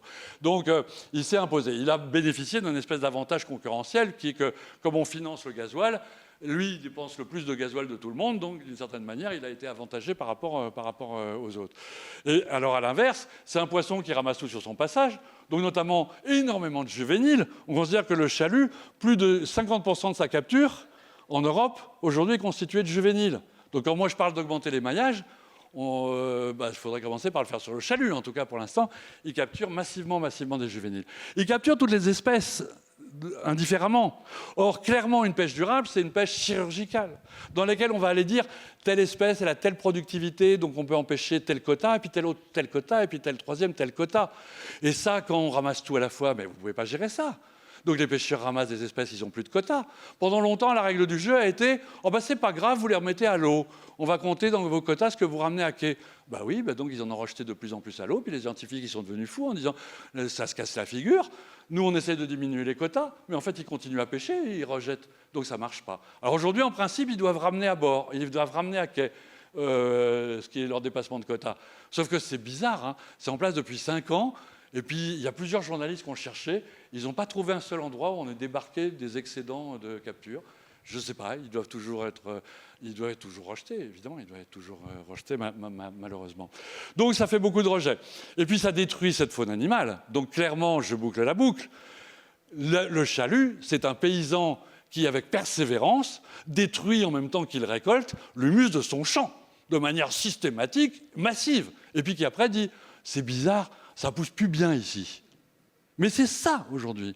On a pris des mesures, on a baissé la pression de pêche, on a vu l'abondance des stocks commencer à remonter, et puis là, on est là au moment où tous les acteurs sont pris d'un vertige, qui est « la capture ne remonte pas ». La capture ne remonte pas. J'en discutais encore avec des gens du comité des pêches qui me disaient « oui, on est très inquiets. C'est sûrement le changement climatique. » Oui, peut-être, oui, peut-être. C'est peut-être aussi le chalut, c'est peut-être aussi d'autres impacts, etc. Donc, si on ne raisonne pas à l'échelle de l'écosystème, on ne sort pas de cette situation. Donc, il faut organiser la déchalutisation. Alors, comme je parle des fois dans des assemblées de pêcheurs, tout de suite, il faut être prudent, parce que ça, c'est une question très, très sensible. Hein. Il n'y a pas trop de pêcheurs, sinon il y en a un qui va sortir son grand couteau à la sortie. C'est dangereux hein, de parler de ça. Mais donc, il faut chaque fois expliquer. Non, mais évidemment, on ne va pas demain matin interdire le chalut. D'ailleurs, ça serait une grosse bêtise d'interdire le chalut demain matin. Si on interdit demain le chalut, c'est tout le système des criers, du commerce, tout le système de la pêche se collapse. Et y compris ceux qui ont des engins de pêche très vertueux aujourd'hui, en seraient les victimes. Donc il faut y aller, il faut mettre en place des mesures. On a 10 ans, 15 ans, 20 ans devant nous pour sortir du chalut. C'est presque aussi difficile que de sortir de l'automobile à moteur thermique. Donc il faut commencer par financer des chaluts moins impactants, essayer là où on peut de mettre d'autres engins. Tenez, pourquoi on ne pêche pas la langoustine au casier? Chez nous, on la pêche que au chalut. En Islande, ils la font que au casier. Conclusion, moi j'étais en vacances en Islande, puis j'ai vu tout d'un coup des gens qui mangeaient une drôle de bête que je ne connaissais pas. C'était grand comme ça, là. C'était grand comme un homard, mais c'était plus fin. Ben, c'était une langoustine. Et j'avais beau le savoir, mais je ne réalisais même pas que ça pouvait être grand comme ça. Parce que chez nous, on les pêche toutes petites. Hein, toutes petites. Alors, regardez, elles font pas la taille en réalité. Hein. Elles font même pas la taille légale qui est en réalité beaucoup, beaucoup trop faible. Donc, arrêtons de les pêcher au chalut. Fermons une partie de la zone où on pêche au chalut. Mettons là en place une box au casier. On dit pendant 2 ans, on ne ferme pas pour qu'elles grandissent un peu.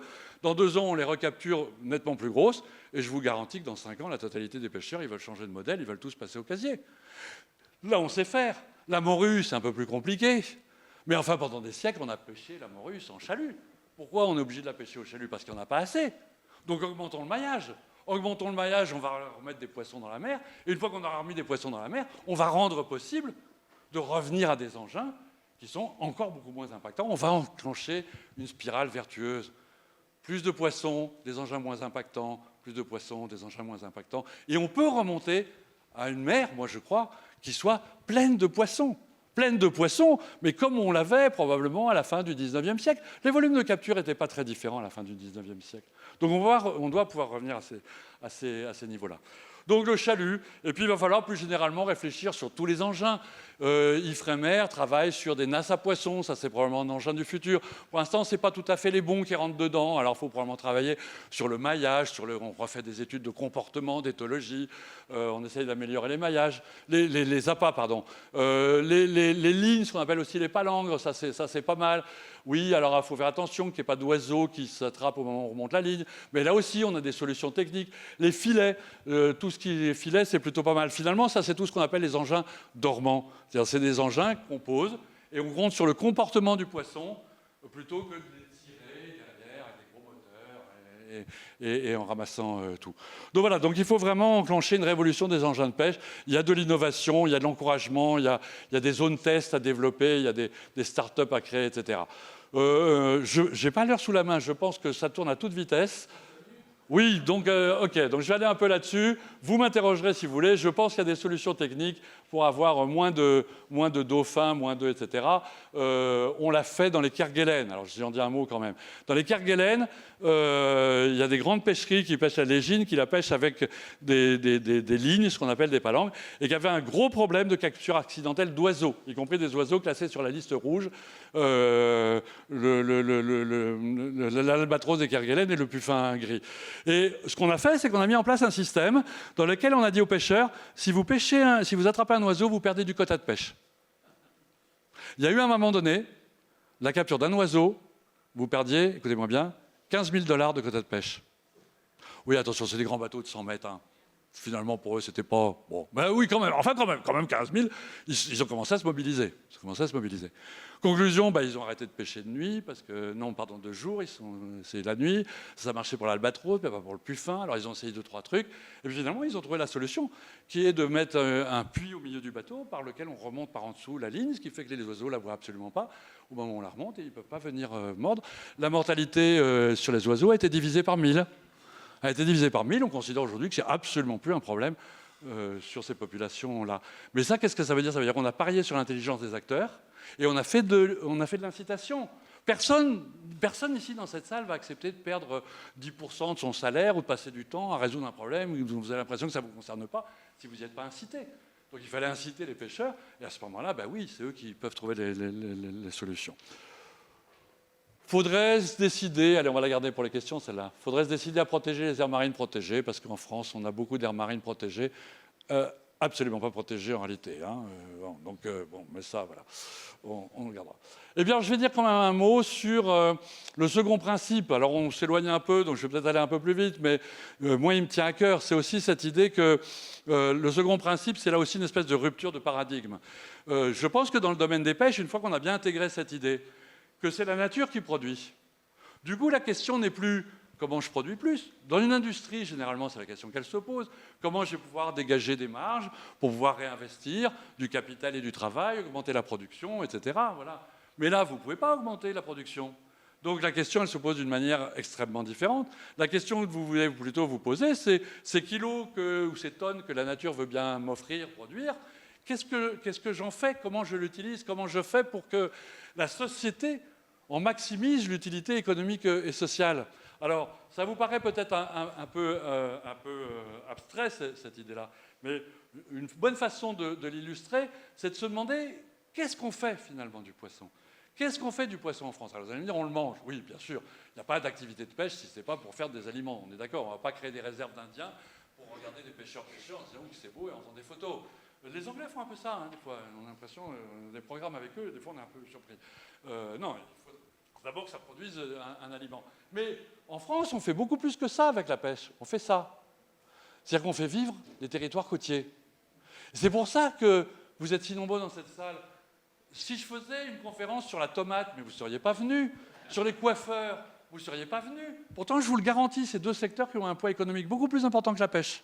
Beaucoup plus important que la pêche. Pourquoi vous venez? Mais parce que la pêche, ça fait partie de notre culture, ça fait partie de notre patrimoine, ça fait partie de notre imaginaire. Et ça fait partie de l'aménagement du territoire.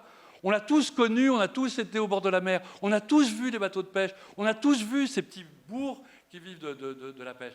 Donc ça, c'est vraiment un choix qui est alors vrai en France, qui est vrai en gros en Europe du Sud. C'est la pêche est un outil d'aménagement du territoire. Et ça, si on réfléchit ça comme ça, eh bien ça conduit à repenser complètement la question. Un exemple, c'est l'exemple de la coquille Saint-Jacques, baie de Saint-Brieuc.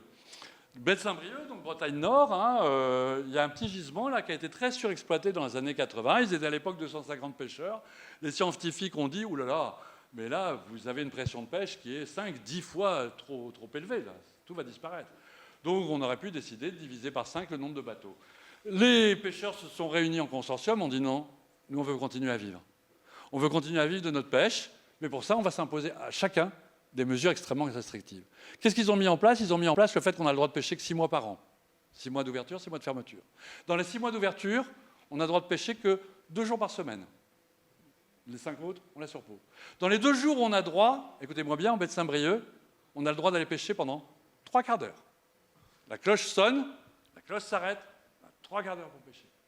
Et en plus, on a le droit d'avoir que 2 dragues, dont les dimensions sont réglementées, le maillage est réglementé. Et si en plus de tout ça, on pêche plus d'1 tonne, il y en a quelques-uns qui y arrivent en 3 quarts d'heure, hein, eh ben, on n'a pas le droit, on doit s'arrêter aux 1 tonne, même si les 3 quarts d'heure ne sont pas écoulés. Vous allez me dire, drôle de système, aucun scientifique n'aurait osé proposer ça, aucune administration n'aurait osé proposer ça. Conclusion, aujourd'hui, ils sont 240, quasiment le même nombre.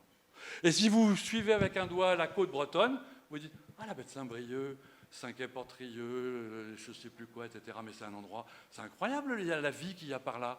C'est toute une zone qui est extrêmement peuplée, avec des activités primaires, qui alors en plus, éventuellement, créent des synergies avec le tourisme, mais ça ne dépend pas que du tourisme, il y a une vraie vie. Donc, à ce moment-là, il y a de la pêche, il y a des bourgs qui sont vivants, il y a évidemment du maraillage, de la construction navale et tout ce qu'on peut imaginer comme emploi en amont et en aval. Mais il y a même plus que ça, je dis souvent. Il y a aussi l'instituteur, le garagiste, le coiffeur, qui sont dans le bourg et qui n'y seraient pas, qui n'y seraient plus si la pêche n'était pas là. Et d'ailleurs, il n'y a qu'à aller regarder, il y a d'autres endroits où la pêche a disparu, et on est parti dans la désespérance de territoires déshérités, de vote extrême et tout ce que vous pouvez imaginer, de repli sur soi, de difficultés économiques, sociales. La pêche, je dis souvent, mais c'est aussi le club de foot et l'amicale des anciens. Et ça c'est pas de la valeur économique, c'est de la valeur humaine. Et ça, il faut en tenir compte dans l'activité de la pêche. Donc oui, il faut se poser la question comment chaque kilo que la mer veut bien produire, j'en maximise l'utilité économique, sociale, culturelle à l'échelle de l'ensemble du territoire. Et à ce moment-là, la pêche, elle redevient vraiment un outil au service de l'aménagement du territoire, au service de la société. Et à ce moment-là, on peut demander à la société, effectivement, de soutenir la pêche et réellement de prendre des mesures, y compris de prendre des mesures pour aller s'attaquer aux autres impacts, la pollution marine, etc., etc. Si la pêche devient exemplaire, elle est en position de force pour réclamer des autres secteurs que des mesures soient prises. Oui, je sens que vous allez me dire qu'il faut que j'arrive à la conclusion. Ouais, allez, 10 secondes, alors je saute ça, allez, je saute ça. Non, mais alors, simplement, je vais m'arrêter un instant sur ce dernier petit-là, puis après je sauterai la reste. Ça, la conclusion de ça, c'est ça qui nourrit un débat que vous avez sûrement entendu entre petite pêche artisanale et grande pêche industrielle. En réalité, ce débat est souvent très manichéen. Il y a plein de diversité, etc. Mais quand même, moi je pilote depuis 2-3 ans une étude où on a essayé de regarder ce qu'il en était. Et alors, effectivement, on a mis d'un côté les petits bateaux de moins de 12 mètres, ceux qui utilisent ce qu'on appelle les arts dormants, donc filet, ligne, casier. Donc, en gros, ceux qui, dans l'imaginaire collectif, sont les gentils, quoi. Hein. Et puis, de l'autre côté, on a mis les grands bateaux industriels de plus de 24 mètres qui utilisent des chaluts de fond, donc les méchants. Bon. Vous voyez que les petits, ça fait beaucoup de bateaux, mais ça ne fait pas beaucoup de production. On a quand même besoin des grands si on veut du poisson à manger. Bon. Est-ce qu'ils sont gentils ou est-ce qu'ils sont méchants? Oui, globalement. Si vous regardez quelle est la proportion de CO2 émis par les petits bateaux, ils en émettent que 7%, alors qu'ils font 17% du tonnage et 47% des bateaux. Les grands industriels, ils en font 55%. Si vous regardez tous les indicateurs, par exemple, combien on crée d'emplois par 1000 tonnes que la nature veut bien nous produire? Les petits arts dormants, ils créent 31 emplois par 1000 tonnes que la nature veut bien nous fournir. Quand les grands industriels, ils n'en produisent que 14. Une des surprises de cette étude a été de s'apercevoir que les performances économiques et sociales diminuent avec la taille du bateau. Ceux qui créent le plus de valeur économique, de valeur ajoutée, ceux qui créent le plus d'emplois, incontestablement, ce sont les petits bateaux. Et puis si vous commencez à aller regarder les indicateurs d'impact, d'une manière générale, oui, ceux qui font de la surpêche, ceux qui pêchent les juvéniles, ceux qui impactent les fonds marins, ce sont les grands. Les petits, ils ne sont pas bons partout, il ne faut pas non plus tout idéaliser. Les captures accidentelles de mammifères, c'est les petits gentils. Alors ça, quand on monte ça aux ONG, elles disent « Ah, flûte, qu'est-ce qu'on va faire avec ça? Les gentils... » faut vivre avec. Non, il faut trouver des solutions. Là aussi, il y a des solutions techniques, il faut les trouver. Et il faut certainement faire des compromis. Voilà, alors qu'est-ce que je tire de ce genre de comparaison? Moi, je tire en matière de gestion des pêches qu'en fait, la situation vers laquelle il faut aller, c'est privilégier la petite pêche côtière, parce que c'est elle qui crée de l'emploi, parce qu'elle a beaucoup d'avantages, dans la bande côtière. Mais en gros, elle y est déjà. Ce qu'il faut faire, c'est mettre hors de la zone côtière les gros bateaux qui y viennent. Ça n'a pas de sens. Ils viennent détruire de l'emploi. Pour la société, ce n'est pas un bon choix. Mais dans le même temps, je ne considère pas qu'il faut laisser tomber la grande pêche. On en a besoin parce que c'est eux qui font des volumes de production. Mais c'est eux qu'il faut accompagner dans la transition parce qu'eux, ils sont dans le rouge. Donc eux, il va falloir les faire basculer dans le vert. Donc c'est là qu'il va falloir mettre du financement public pour inventer un avenir post-chalut, refaire cette révolution des engins, refaire les maillages et tout ça dont j'ai parlé. Allez, je vais tout à fait, on va en sauter une ou deux. sur la conclusion. Voilà, alors peut-être, bon, il y a des questions de gouvernance, donc je vais le passer, j'étais un peu long. Et puis, je crois que je vais m'arrêter là en vous disant que le projet de la pêche écologique... Alors, plein de critères de la pêche écologie, ça, vous me permettez une petite page de publicité finale, c'est ceux que vous retrouverez dans mon bouquin. Donc, je n'ai pas tout à fait fini la conférence, donc le bouquin, 15 €, c'était la page publicitaire. Voilà. L'idée, c'est bien ça. C'est en guise de conclusion, c'est qu'on peut aller vers un nouveau mode de pêche qui permette, et je pense que c'est ça l'idée, de maintenir le niveau de la production, de maintenir le niveau social, probablement même d'augmenter l'emploi et de réduire drastiquement tous les impacts écologiques. La clé de ça, effectivement, c'est une volonté politique. J'ai envie de dire, les outils, on sait ce qu'il faut faire. C'est une question maintenant de mobilisation des acteurs et de décision politique. Voilà, je vous remercie.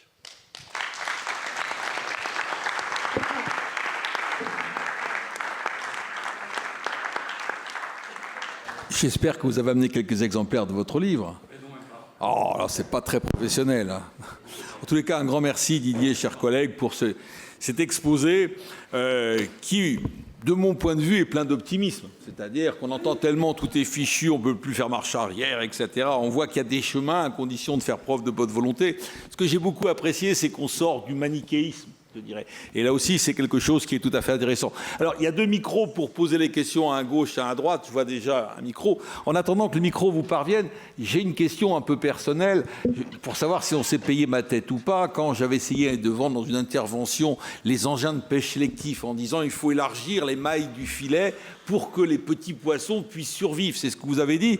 Mais quelqu'un m'a dit, mais attention, parce qu'en fonction de l'espèce de poisson, les gros sont que des mâles ou que des femelles, donc vous cassez le ratio 50-50 et il y aura bientôt une surexploitation sexuelle au fond des océans. Est-ce qu'on s'est payé ma tête ou pas? Non, mais oui. Non.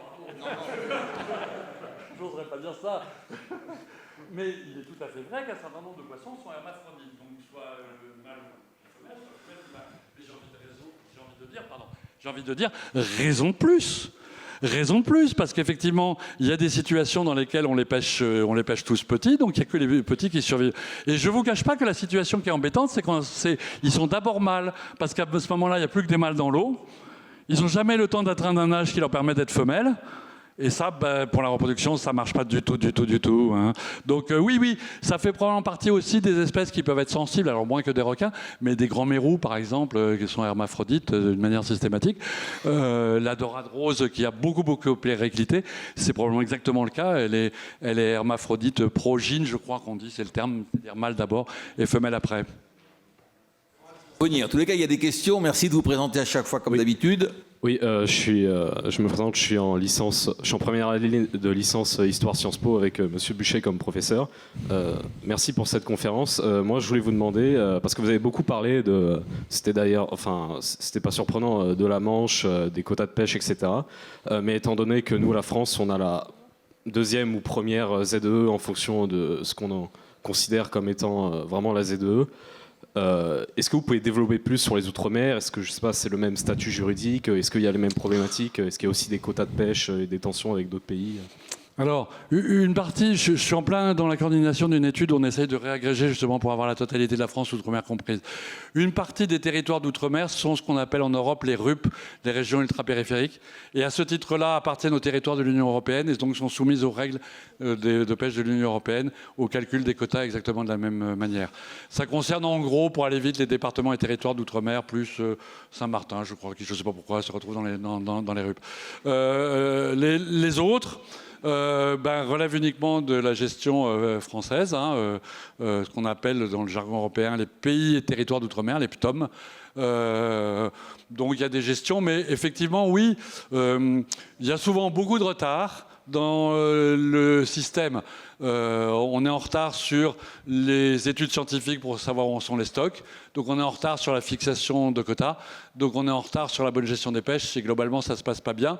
Ça dépend des endroits. Par exemple, les Kerguelen, Moi, j'ai découvert, on m'a demandé d'aller dans le conseil scientifique des Kerguelen. Je leur ai dit, mais moi, j'ai travaillé en Afrique. On m'a dit, oui, mais il y a des poissons à gérer, personne ne s'est occupé de ces poissons-là. Donc, bon, alors j'ai regardé. J'étais très surpris. La gestion, elle est effectivement très, très précautionneuse.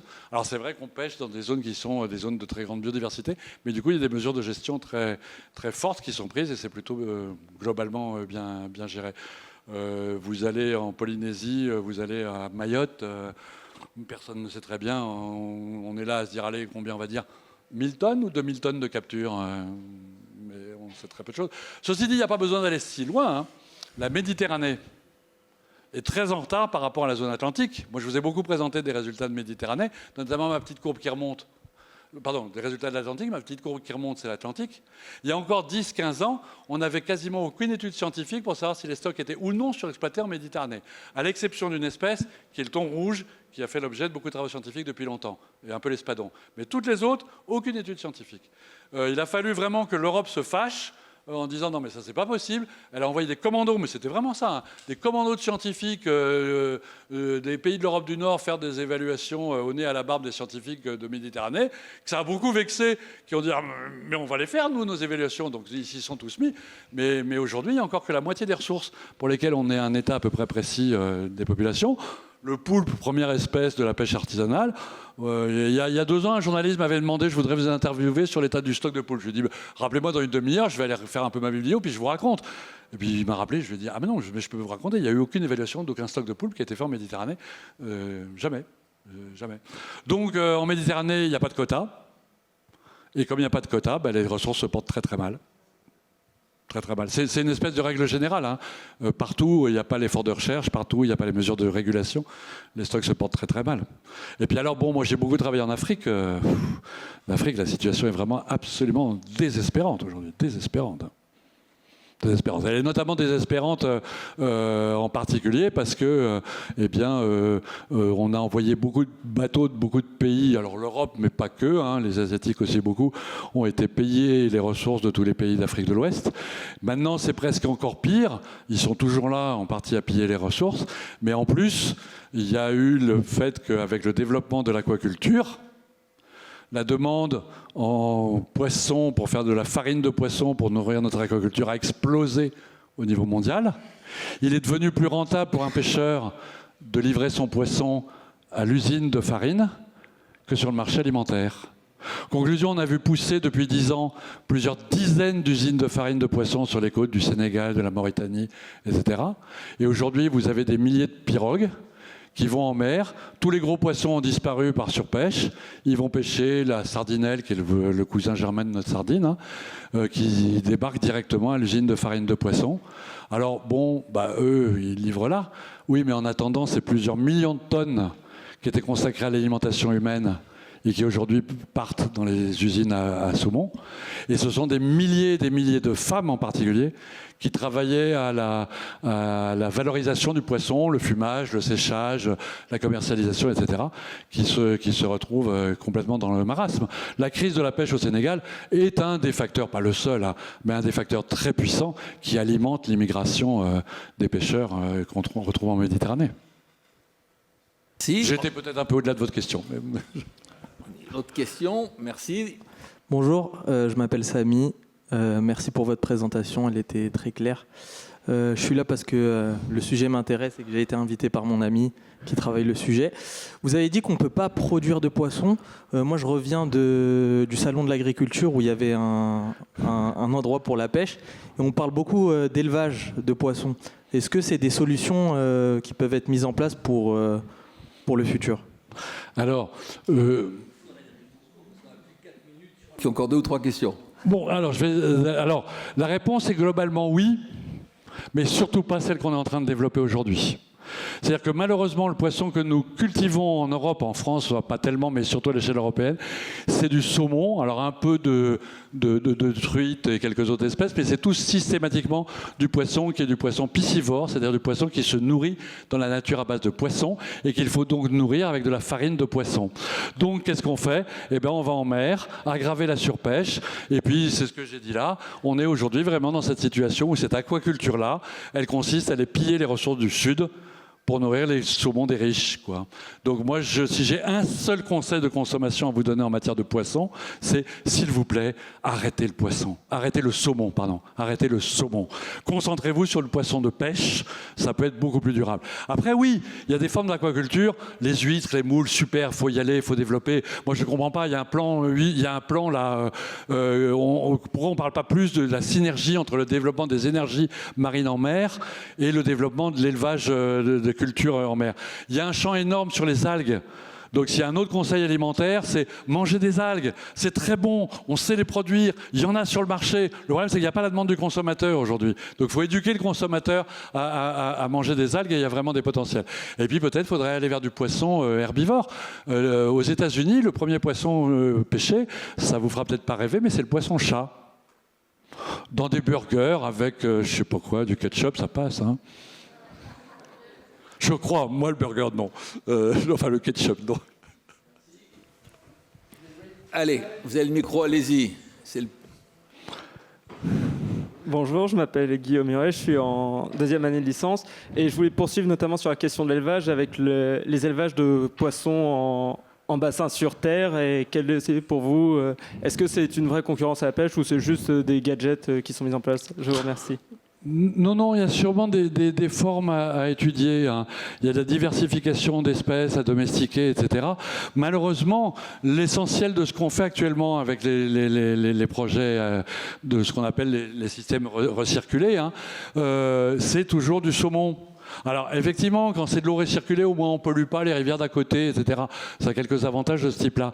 Mais pour moi, ça c'est un inconvénient rédhibitoire. Que pour l'instant, il faut les nourrir à coup de farine de poisson. Alors, il y a peut-être des pistes d'avenir, hein. On parle beaucoup de récupérer la totalité de toutes les arêtes. Voilà, quand vous filetez le poisson, il y a tout ce qu'on appelle les coproduits. Les coproduits, ça peut faire des volumes assez importants. Donc, donner à manger au saumon des coproduits, bah, ça, pourquoi pas, hein, effectivement. Voilà. On a parlé des développements d'élevage d'insectes pour nourrir les saumons.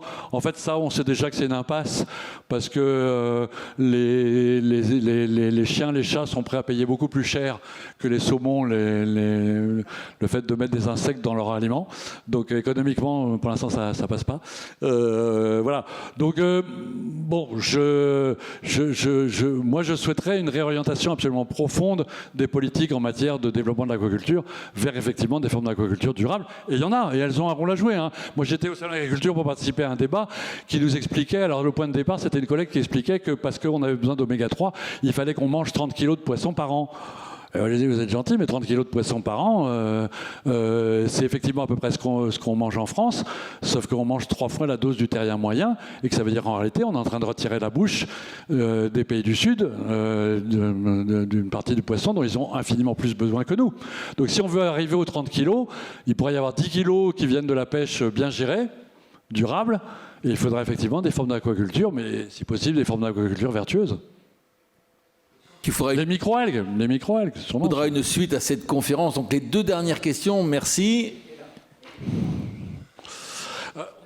Non, c'est bon, je vais lui donner le micro à la dame après. Question d'un seul coup. Allez. Je ferai une réponse sur les 3. Pardon, bonjour monsieur, je m'appelle Jean-Pierre Adam. J'ai 30 ans de commandement sur les chalutiers et votre... Alors j'espère que vous n'êtes pas venu avec un couteau. Non, pas du tout. Vous avez une vision super bien, enfin super pragmatique du... Merci. Non, moi j'étais pêcheur et on voit bien que la pêche se casse la gueule. Enfin, voilà, le fait il est, moi j'ai fini, enfin voilà, depuis Berlurette, hein, parce que ça fait, voilà. Et j'ai fini avec, moi j'ai fait le bar de ligne pendant 10 ans. Ouais.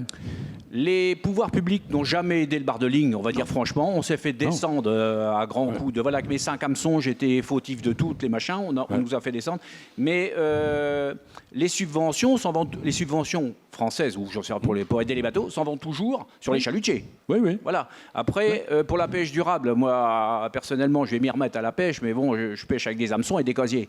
On m'a jamais donné un seul centime pour pêcher avec des hameçons et des casiers. Après, il y a une chose qu'il ne faut peut-être pas oublier, c'est la consommation des gens, ça c'est une chose. La grande distribution qui est fautive de l'extermination des poissons, parce qu'eux, il leur en faut, mais alors, partout. Et la troisième chose aussi, je pense, c'est que vous n'avez pas nommé, pourtant votre exposé était super bien, super, moi j'ai acquiescé le truc, et c'est la pollution. La pollution, la mer est devenue une poubelle. Et la bande des 3000, on va dire en gros, elle est même plus surexploitée, elle est anéantie. Sans compter les fraudeurs, la fraude, le monde de la plaisance qui joue derrière, enfin il y a tout un tas de trucs, mais il faudrait commencer par protéger beaucoup plus l'intérieur des 12 000. Si on écartait carrément les 12 000, les Anglais ne viendraient pas, hein, c'est clair. Après, il y a tout ce qui est informatique, électrique, mais un des principaux fautifs, je pense, c'est l'octroi des subventions pour faire des bateaux encore beaucoup plus puissants qu'avant, quoi. Oui, oui. Monsieur Gasquel va essayer de vous répondre à cette question. Monsieur qui avait le micro, voilà. Et puis pendant cela, madame, vous récupérez le micro. Allez-y, monsieur. J'ai deux questions. J'ai navigué un petit peu vers le... Oui, j'ai navigué un petit peu au Sénégal et dans le golfe de Guinée vers les Bijagos. Sur l'engin, sur le poste, je voyais une trentaine de bateaux chinois avec leurs navires-usines partout. Bateaux de pêche. Je voudrais savoir ce que vous en pensez par rapport aux pêches côtières que vous décriviez comme étant un peu prédatrices. La deuxième question, c'est que pensez-vous des longliners qui, paraît-il, en Pacifique, mettent des lignes de 300 km? Oui. Merci. Donc moi je suis contente que vous ayez abordé le sujet de la pollution parce que je suis matelot à la pêche au Guilvinec. J'étais au casier et au chalut en reconversion puisqu'avant je travaillais à Paris. Et j'ai pêché énormément au chalut de déchets et je trouve qu'on devrait demander aux pêcheurs, les inciter, leur donner un financement pour qu'ils ramènent les déchets des autres. Ils ramènent déjà leurs déchets, mais les déchets qui pêchent au chalut. Et ma question, c'était, on assiste actuellement à la mort de la pêche artisanale. On a nos 2 criers en Cornouailles qui sont menacés de fermer, Saint-Guénolé et Loctudy. Je vois que les bateaux de mes anciens patrons ont été vendus à des Espagnols avec leurs quotas. Donc ma question concerne les équilibres européens. Pourquoi je vois à Roscoff des bateaux belges de chaluts à perche latérale qui dévastent les océans et qui débarquent à Roscoff leur pêche au cul du camion, alors que nous, Français, on essaye de faire un effort sur le chalut et sur l'effort de pêche. Donc je voulais savoir s'il n'y a pas un souci, comme vous évoquiez le problème des États-Unis qui ont choisi l'automobile à la place de la pêche. Est-ce que c'est pas en France aussi ce qui se passe? Qui finance en fait tout ce travail sur la pêche durable auquel j'adhère? Est-ce qu'il n'y a pas des lobbies, par exemple même les financements que vous recevez pour les recherches sur ce domaine-là, qui finance de façon privée et qui a intérêt à voir la pêche diminuer? Merci. Donc vous avez 3 minutes et encore on sera largement en dépassement, mais il faudra que vous reveniez. Hein. Je crois que c'est une forme d'appel. Il faut que vous me réinvitiez. J'espère que ce sera un jour où il n'y aura pas de problème de métro. Alors je commence par la fin. Moi j'ai commencé mes études, une partie des études, celle que je vous montre, sur l'évaluation des performances des flottiers, etc., financée par un organisme de la profession qui s'appelle France Filière Pêche, qui est une émanation de la pêche professionnelle, des grands industriels. Et on s'est mis d'accord avec tous les pêcheurs, et ça a été relativement consensuel, pour dire une pêche durable, voilà ce qu'elle devrait être dans l'absolu. Et moi j'étais très surpris de m'apercevoir que tous les acteurs finalement, contrairement à ce que je craignais, arrivaient à se mettre d'accord sur une liste bien. Et puis après, on a dit, maintenant, on va aller tester, savoir si on sait le mesurer sur des vrais flottilles. Et là, le verdict, il est tombé, c'est, vous n'aurez pas un sou pour faire cette recherche-là. Donc j'ai continué mes recherches. Je suis financé par une fondation qui dépend de l'association Bloom. C'est les mêmes études. Donc maintenant, c'est une ONG qui me finance. Alors, il y a des gens qui me disent, oh là, mais tu as changé de... Mais je dis non, moi je suis un scientifique. Moi, que ce soit l'État, les professionnels, une ONG qui me finance, c'est toujours la même question. On finance, on fait des études, on regarde. Mais vous avez raison, il y a un très fort déficit du financement public sur les enjeux de la transition écologique. C'est des discussions que j'ai avec mes collègues Ifremer. Alors, ils font des tas de travaux très bien, je ne veux pas les critiquer, mais je pense qu'il y a une mobilisation insuffisante de la communauté scientifique s'occupant de la pêche sur la question de la transition écologique. D'ailleurs, je fais des thèses de temps en temps. Je rencontre un chercheur à l'INRAE et je lui dis « Vous travaillez sur la transition agroécologique ?» Il Il me répond toujours oui, oui, oui, oui. Alors après, il y a des fois, il est un peu gêné parce que c'est pas tout à fait vrai. Mais il commence par répondre oui. Un chercheur éphémère, je lui dis, vous travaillez sur la transition écologique du secteur des pêches? Il me regarde d'un air bizarre en me disant, mais c'est pas la question. La question. Donc il y a un vrai, c'est vrai qu'il y a un vrai problème. Alors sur les autres points, la pollution, bah, oui, merci de l'avoir évoqué, c'est très bien. Non, mais vous avez raison, ça fait important, ça fait partie des 5 drivers qui sont importants. Moi, je milite autour de l'idée, on devrait exclure. Alors pardon, c'est pas tout à fait la question, mais je vais revenir à la pollution. On devrait exclure les bateaux de plus de 25 mètres des 12 000, mais on devrait probablement aussi exclure le filet de la bande des 3 000. Il y en a trop.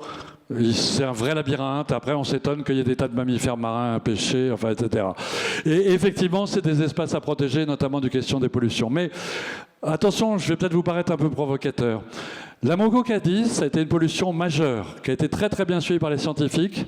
5 ans après, les scientifiques vous disent l'écosystème, il était formidable, il est revenu au bon état.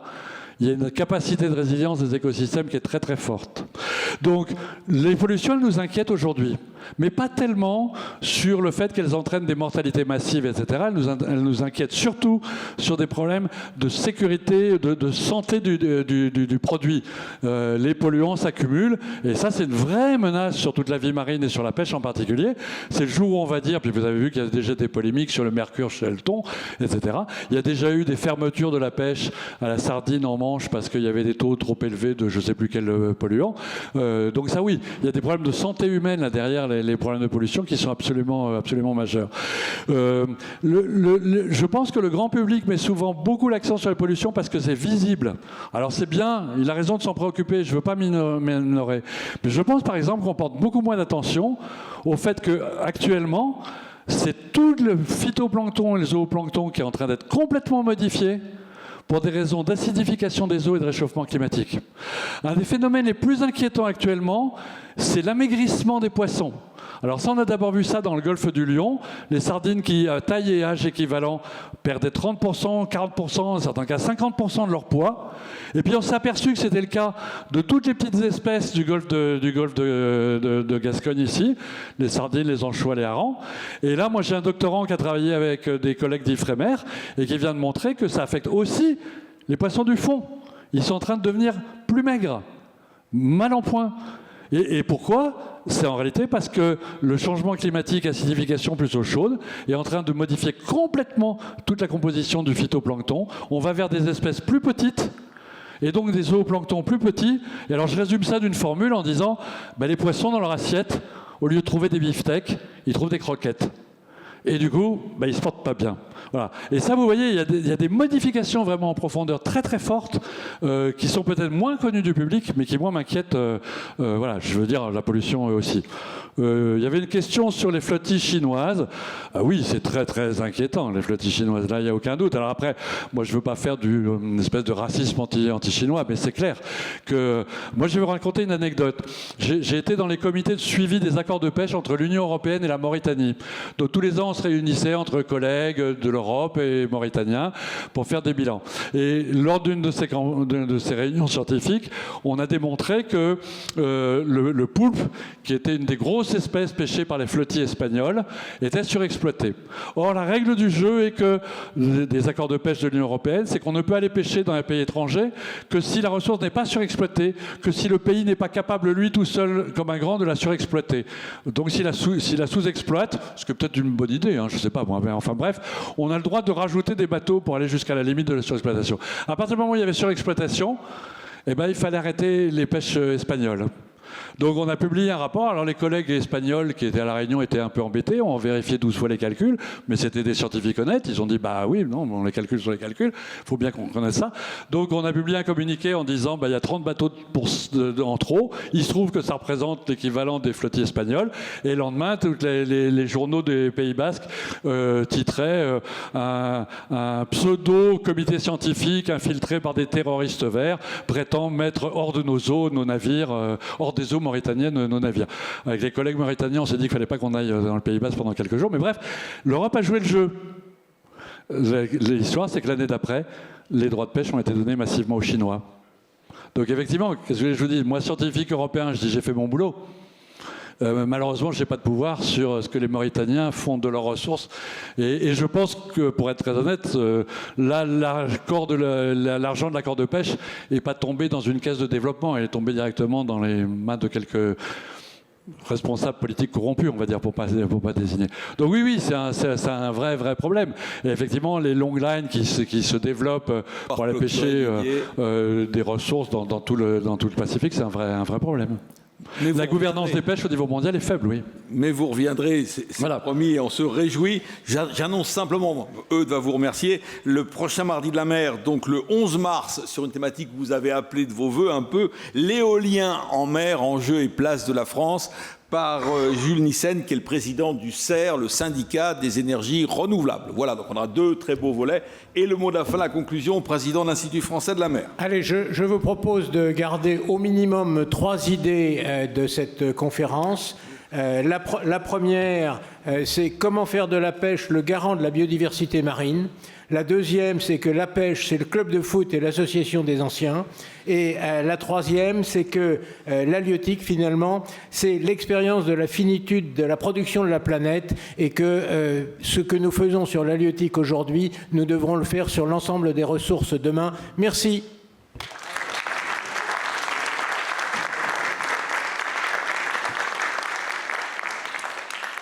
Merci pour les 3 idées de mon partenaire.